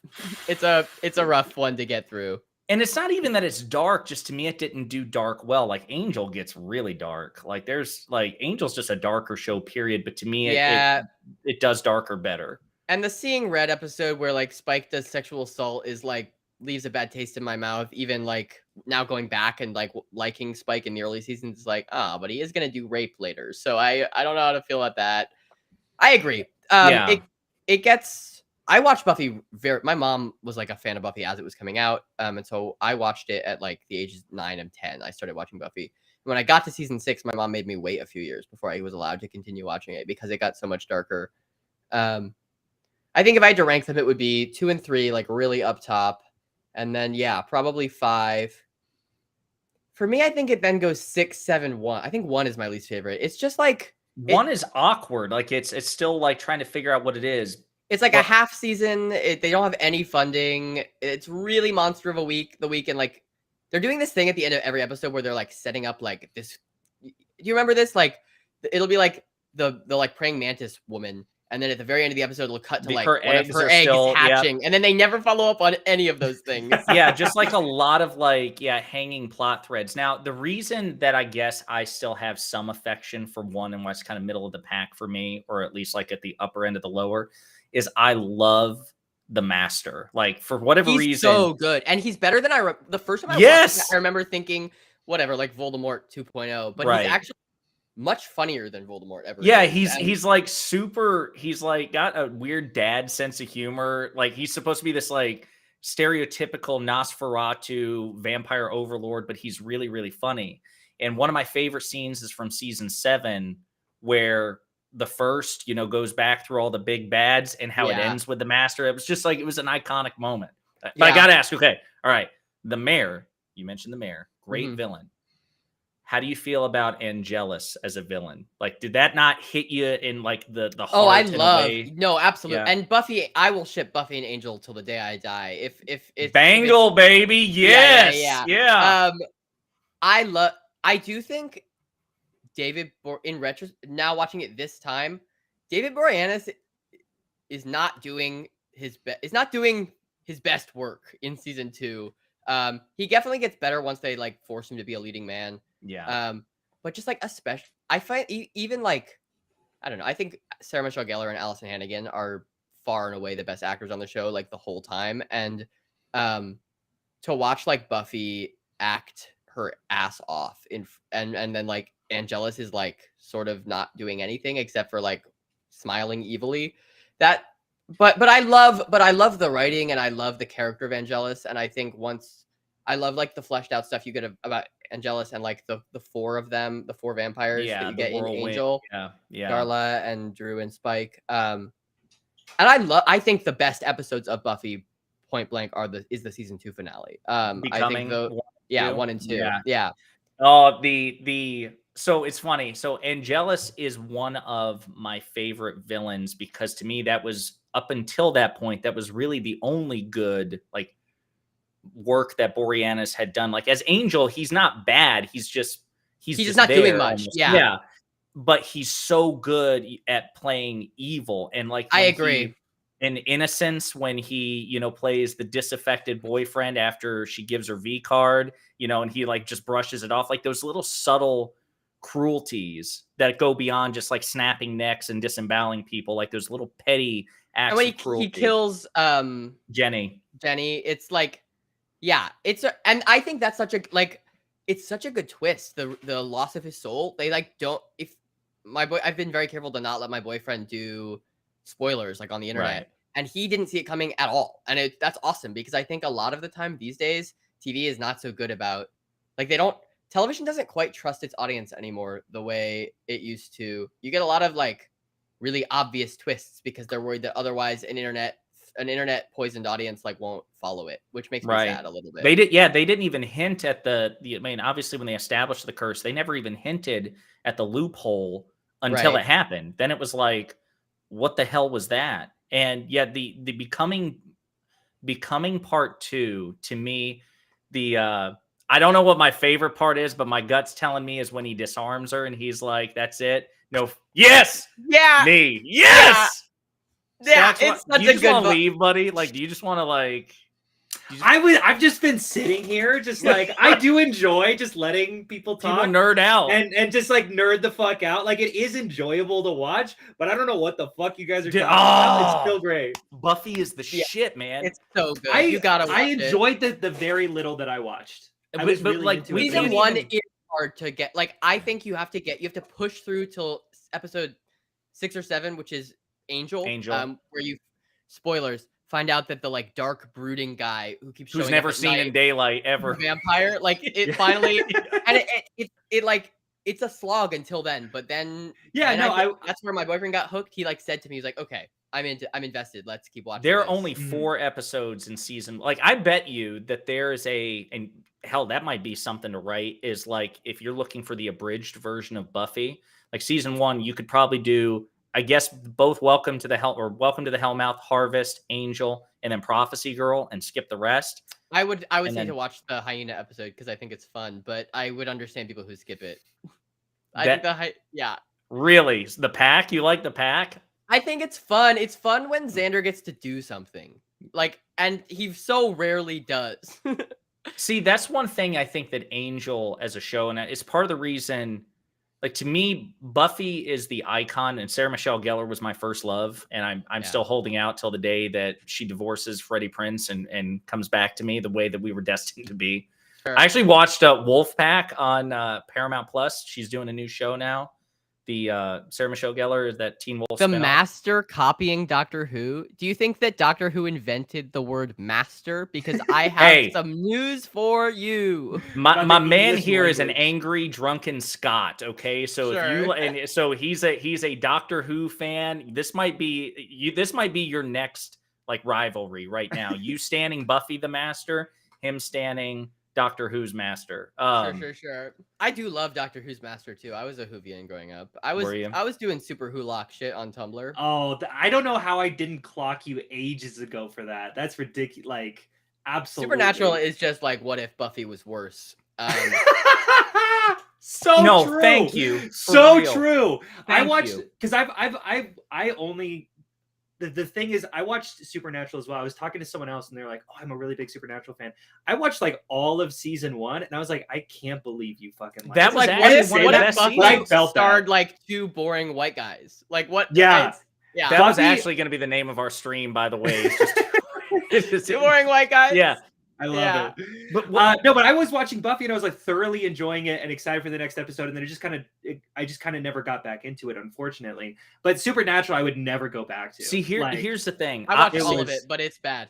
To me, I do call Supernatural if Buffy was worse. But here's what I mean. The first 2 seasons of Supernatural, I enjoyed because it didn't try to be Buffy. It had no camp to it whatsoever. It was along the way, every episode was the exact same thing. It was a monster of the week thing. Yeah. And I get that. But where it really started to piss me off is at season 4, 5, and 6, and then it got way worse afterwards, is they like tried to lean into this like Whedon style camp humor. And I'm like, nah, don't try to be Buffy. Because if you're trying to defend Supernatural, you can defend it through season 5 where they fight Satan. Right. And then after that, they should have stopped it. But there's 10 more seasons. Yes. And that's what I mean. 15 seasons total. Yes. Has anyone ever told you look like Joel McHale? No. Not interesting. Not you, Stax. Oh! Fuck you. Joel McHale, I see it on resume. I haven't heard that either, but that was funny. God, that's going to be a little clip, by the way. That's going to be a clip. Stax is like, for 3, honestly. He's that was my 3rd. He's like, no. I have to figure out who. I'll have to think about your celebrity lookalike. But God damn it. Joel McHale is such a good lookalike. Yeah, what a great! Sure. I was so excited. I was like, I've never heard that. No, I don't see it. But I'm so on board. I want this to be a thing where we ask if each of us look like a celebrity that looks actually nothing like it. You know, Josiah, did anyone ever tell you look so much like Scarlett Johansson? And I'll be like, no, they did not. We could do that. That's funny. Man, you need to watch Buffy. Joel McHale. Yeah, you gotta watch Buffy. Yeah, I'm right now currently in Clone Wars, and I'm trying to watch through all of that. But I think after that, I'm looking for a show to watch. And you need to make sure. Listen, I don't know how to pronounce it. But I call him Cammy. But my Doctor Who buddy here is also a big Star Wars stan, so you'll get some love there. But I mean, I love Star Wars. I'm a big fan of Star Wars. Well, hang on. I've still got to ask Elle about this. I'm sorry. This is a Buffy thing for a minute. No, okay. Keep going. Keep going. I'll just it's funny because my phone's getting blown up. They're like, dude, where are you? Where are you? And I'm like, just chill for a minute. We gotta okay? talk So about just- Buffy the yeah. Vampire Slayer. But like, so Angel, okay, Mhm. I gotta know. Did you like?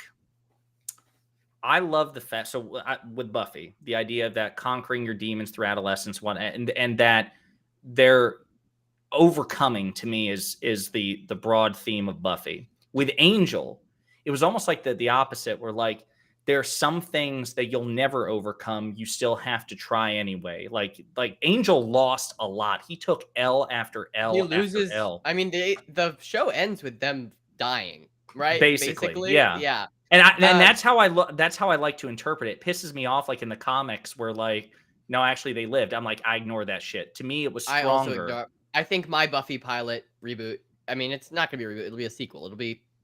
It's gonna ignore the comics. It'll Right. pick up 20 years after, the end of season 7 with new context in between, because the Right. comics went fucking crazy. You ever read the Buffy season 8 comics? I did. Where like Angel becomes Twilight for some reason, and Yes. then they fuck in the sky. That's crazy. Yeah, and it was like, I can't imagine this ever translating very well to the show, like in the show context. It felt like a completely different universe. But anyway, so you were saying about Angel, how he lost and lost and lost. Yeah, no, I mean, it's definitely like a different take than Buffy, and it is a little bit like, yeah, more about losing and sort of the message of you have to sort of fight anyway. It's funny, this essay I just sent you sort of positions that as somewhat of the thesis of Buffy as well, that like you don't really have a choice but to like move forward. Like there isn't, Yes. you can't like step back. Buffy grows up regardless. And I think that's a big theme in like Joss's work altogether. I'm really hesitant to like care about Joss and his like collected works as like an entity, because he's been such a piece of shit to like so many of the women he's worked with, and men too. Like he was shitty to the guy who played Cyborg in Justice League, apparently, right? Like he's just apparently been pretty unpleasant, which sucks, because I grew up loving his thinking stuff. about the canon of the Whedonverse, such as it is with Firefly and Angel Yeah. and Buffy, yeah, I feel like a Dollhouse. big thesis of it is just like you have to sort of face things as they are, and you can't. It's a very anti-fascist opinion in some ways, of like there is no going back. There is only like Buffy didn't choose to be the Slayer, and she is, and she has Right. to. And there are several points where she's like, I quit, but she doesn't, because like she's playing with the cards she's dealt with. And I think Angel does that in like a slightly grittier way, and acknowledges more than Buffy does that like sometimes even when you play with the cards you're dealt with, you lose. Right. Whereas with Buffy, when she loses, and to me, that's why I think that they're so essential together as two shows, because, you know, I think that it was important to establish like the Buffy theme of, yeah, you can't go back, you have to continue, but especially through adolescence, the things that you encounter, you will persevere if you just continue. And so like every time she's up against the Master or the Mayor or whoever, it may take her 2 or 3 times, but she eventually overcomes. And with Angel, I felt like it was important to have that parallel as part of adulthood. There are things that you encounter that you will not overcome, such as it is, and you still need to do it anyway because it's the right thing to do. And I'd never seen anything like that, and I still don't know, even with all of TV like Breaking Bad and Game of Thrones, everything that has happened since then. I don't think I've ever seen a show take so seriously the idea of a protagonist basically being doomed to fail, like very like Sisyphus, you know what I mean? Like, yeah, where at the end, you know, spoiler alert, Stax, like the villain he's up against, he can't beat. They're bigger, more powerful, smarter. They're just better. And the whole point is it's a suicide mission because he feels like they have to be fought anyway.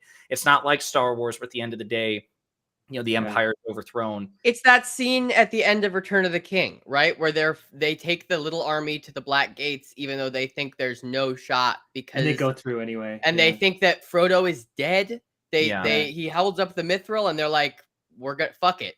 But then it stops right there, Stax. But then it's just like it ends. Like right. Yeah. There is no actually Frodo is dead in Angel. Right? Yeah, like, Oh shit. Okay. Well, yeah. No, but I agree. Most like other than that scene in Lord of the Rings, the only media that I think really engages with that idea is like the best Batman comics. I think Batman does that sometimes. Like at its peak, that character can be like, he's just a guy.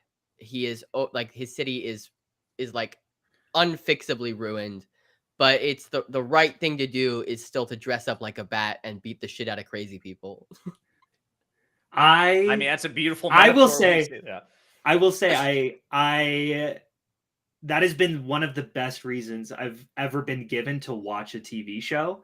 And I think because I'm also a huge fan of like absurdism and like the myth of Sisyphus and like continuing on even when they you have it. I have it somewhere. Camus is like my favorite philosopher. Like I adore him. Oh, have you read this? She's gonna fall out of the chair. I'm waiting for it. Have you read this one? Yes, The Existentialist oh my Cafe? gosh, this is so. Did I recommend this to you? Yes, no. I went over to your house and I saw that and I'm like, oh my gosh, and I pulled it out of my backpack and I was like, look what I'm reading. Slay. Yeah. Hey, stop trying to steal my new best friend, Stax. Yeah, I'm so sorry. On the Buffy, when Joss Whedon says yes, please have $1,000 million to make this Buffy show. You want to be in the writers' room? I would. I absolutely would. Be like, hi guys, I'm here to bring the straight white male perspective. Thank God. Yeah. That's what Buffy's They just thinking. exile me. They're like, get out. Like bring in Joel McHale. And then Stax shows up. You summon me. Yeah. It's like, I've been summoned. Yes, Joel. That's too. Oh, I just love that because like it actually hurts my feelings when like I reference Buffy and like nobody gives a shit anymore, and I'm like, it's the best. It's the best show. I mean, I respect your choice for Angel. I think Buffy is still my number one, but they're so good. They're so good. They also, as much as like Marvel has like taken the idea of like Whedon speak and turned it into the worst thing in the world. Yeah, it's good. It like influenced all of the way pop culture is now, and I think at its peak, it's like I agree. Whedon can get a little much. Age of Ultron is not a great movie for that reason, but Avengers is good. The first Avengers, great movie, and at Buffy's peak, he's inventing new slang. I was just saying this to my boyfriend yesterday. Of like, no other writer I know has the gall to just be like, yeah. My characters talk like insane people, and that's just normal. And I'm gonna just like commit to that bit 100%, and you're gonna learn that slang instead of the other way around. You know what? We're gonna start saying 5x5. We're gonna bring 5x5. We're gonna bring back wig. I think we should say wig. Are you wigging out? Yeah, I'm wigging out. Yeah. Joss Whedon came up with that. I felt like other people maybe wigging predates him, but maybe. Buffy's the first show to use the word Google as a verb. Buffy is the first show to have like a lesbian kiss, I think. Like a whole bunch. I mean, that's obviously not slang. I think Star Trek did that. Like, are they a gay? I don't think it was. Maybe it was lesbians. I don't know. Oh, I don't know. This is fine. It was Willow and Tara, I think. Progressive. Yeah. But anyway, Whedon and his like use of language is at his best. I don't know. I say again, this essay with feeling that I've linked to you. I say this like. Joss Whedon sucks, but it bothers me when people say like, and this is a broader complaint. It bothers me when people take someone who did a bad thing and start saying like they were never good in the first place. It's like, no, that's not true. Bad people can make good art, unfortunately. No, for sure. That's why actually that painting behind Stax right there, that was done by Hitler. That's an authentic Hitler right there. You pulled out your bookshelf and I was like, I got Mein Kampf back here. You don't want to see that. God. Clearly, based on the language you're using. No, true. That's why I'm going to need to be in the Buffy reboot writers room because I won't be able to make a career out of YouTube anymore thanks to you dick. No, 100%. Say it again. Say it again. No, let's get it. No. Once more with feeling. Nice. This time I'll direct it at L. I'll make sure that someone feels it. Yeah. I'll get you banned off every fucking platform. Just try it. I'm a transgender woman. You can't touch me. True. Yeah, we definitely need to have which Hunter and I were talking about this like a couple of weeks ago about doing like an occasional pop culture stuff. Cause like I have my Pondering Politics channel, and I also broke off and did a Pondering Pop Culture channel, which I've not done shit with because I've just been consumed with politics here lately. But like geeking out on this stuff because it's just like you don't even understand, Hunter. You just don't get it. Like, our minds are going at like 50 million different places. We could have like I 7. can't believe that you asked me that question and I said Buffy, and that's like what are the odds? I know, That's no, crazy. for real. It really is. And I know we also talked about other things that were important, but now escape me. But now it's all about Buffy. Absolutely. Yeah. But no, we need to do something like this because I don't know. I want to bring Buffy back. I want it. The fact that that's no longer a household thing just pisses me off. That's what I'm saying. We reboot it, but it's not obviously not a reboot. It's like it'll be like a sequel. The original cast can like show up. Okay, it'll be like How I Met Your Father if it was good and sequeling a good show. You know, like if everything about How I Met Your Father was different, it's gonna be like that. if it was the same but like not at all, it would be so good. Yeah. No, absolutely. I think there are very few sequels that work, though. Unfortunately, I watched like 2 episodes of Fuller House, and then I was gonna watch the 3rd one, but then realized I was gonna gouge my eyes out. So was that before or after you found out Candace Cameron Burr is like a regressive conservative? It's probably I don't know after. Who that is. She's the eldest daughter. CJ, whatever. I believe you. I don't know what to say. You watched 2 of the episodes. She was in the original. I watched 2 episodes 3-4 years ago. I don't remember. 90s, I don't even remember the plot. I just remember hating it. Right? Like that's another sequel. Yeah. And then like I've been told, my boyfriend says that the Gossip Girl reboot was good, but obviously HBO just canceled it, so they don't agree. They just canceled it? I watched the first episode. Then I got distracted. They're finishing its 2nd season, but then they're not renewing it. So have you seen? Yeah, sequels are hard. I think they're also doing like Pretty Little Liars. I had an ex-girlfriend who was obsessed with Pretty Little Liars, and so I can't. That's a dark, twisted all show. Those shows, straight actually. Pretty Little Liars, Big Little Lies, Gossip Girl, Gilmore Girls. They're all the same show. Those are all the same. Gilmore Girls. Unironically, like I haven't seen any of them, and I feel like I know the plot of all of them. Gilmore Girls is the shit. Okay, so after Buffy, so Sarah Michelle Gellar, Buffy was my first love. Then Lauren Graham, who plays Lorelai Gilmore in Gilmore Girls, the mom, she was my Gilmore second Girls love. Is written by the woman who wrote Marvelous Mrs. Maisel, right? I think so. Yes. Yep. Which is also a really good show. Yeah, it's a great show. Have you seen Yellow Jackets? No, I've not. Yellow Jackets is on Showtime. It's great. I think it's the best show coming out right now. What's it about? It's like a Lord of the Flies sort of. It's about a high school girls soccer team. Their plane gets downed in the Canadian woods on their way to nationals, but it cuts between that and 20 years later, the survivors dealing with like the trauma of that experience, which is the thing I think Lord of the Flies. I finished Lord of the Flies, and my very first thought was like, those boys are going to be fucked up forever, huh?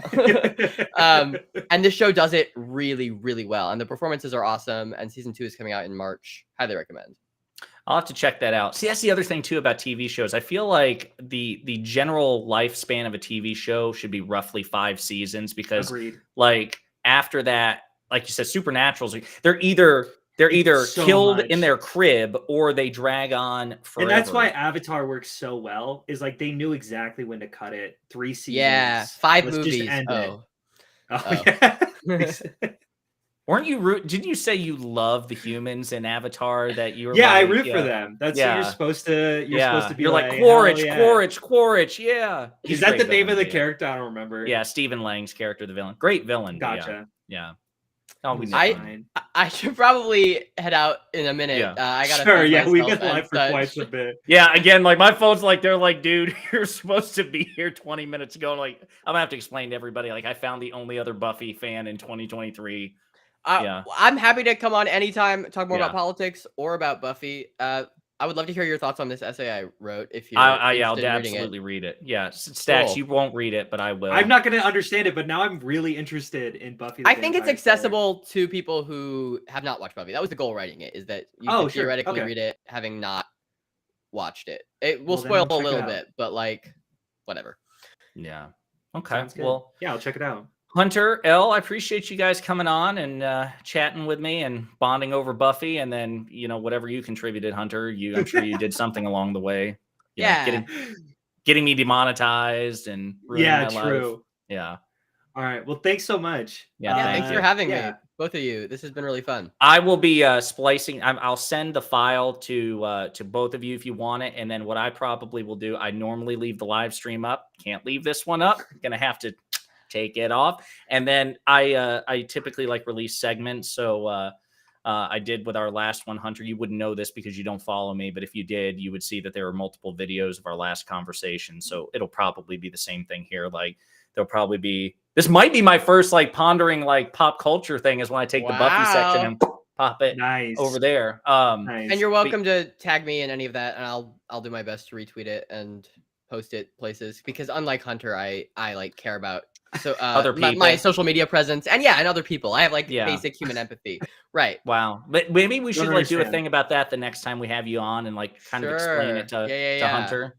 That'd be cool. It could be like a little. We could talk about Buffy the Vampire Slayer and how to be a basic decent human being. You'll understand Buffy before you will that last part. I feel like. Yeah. We'll get there. All right, everybody. Well, thank you.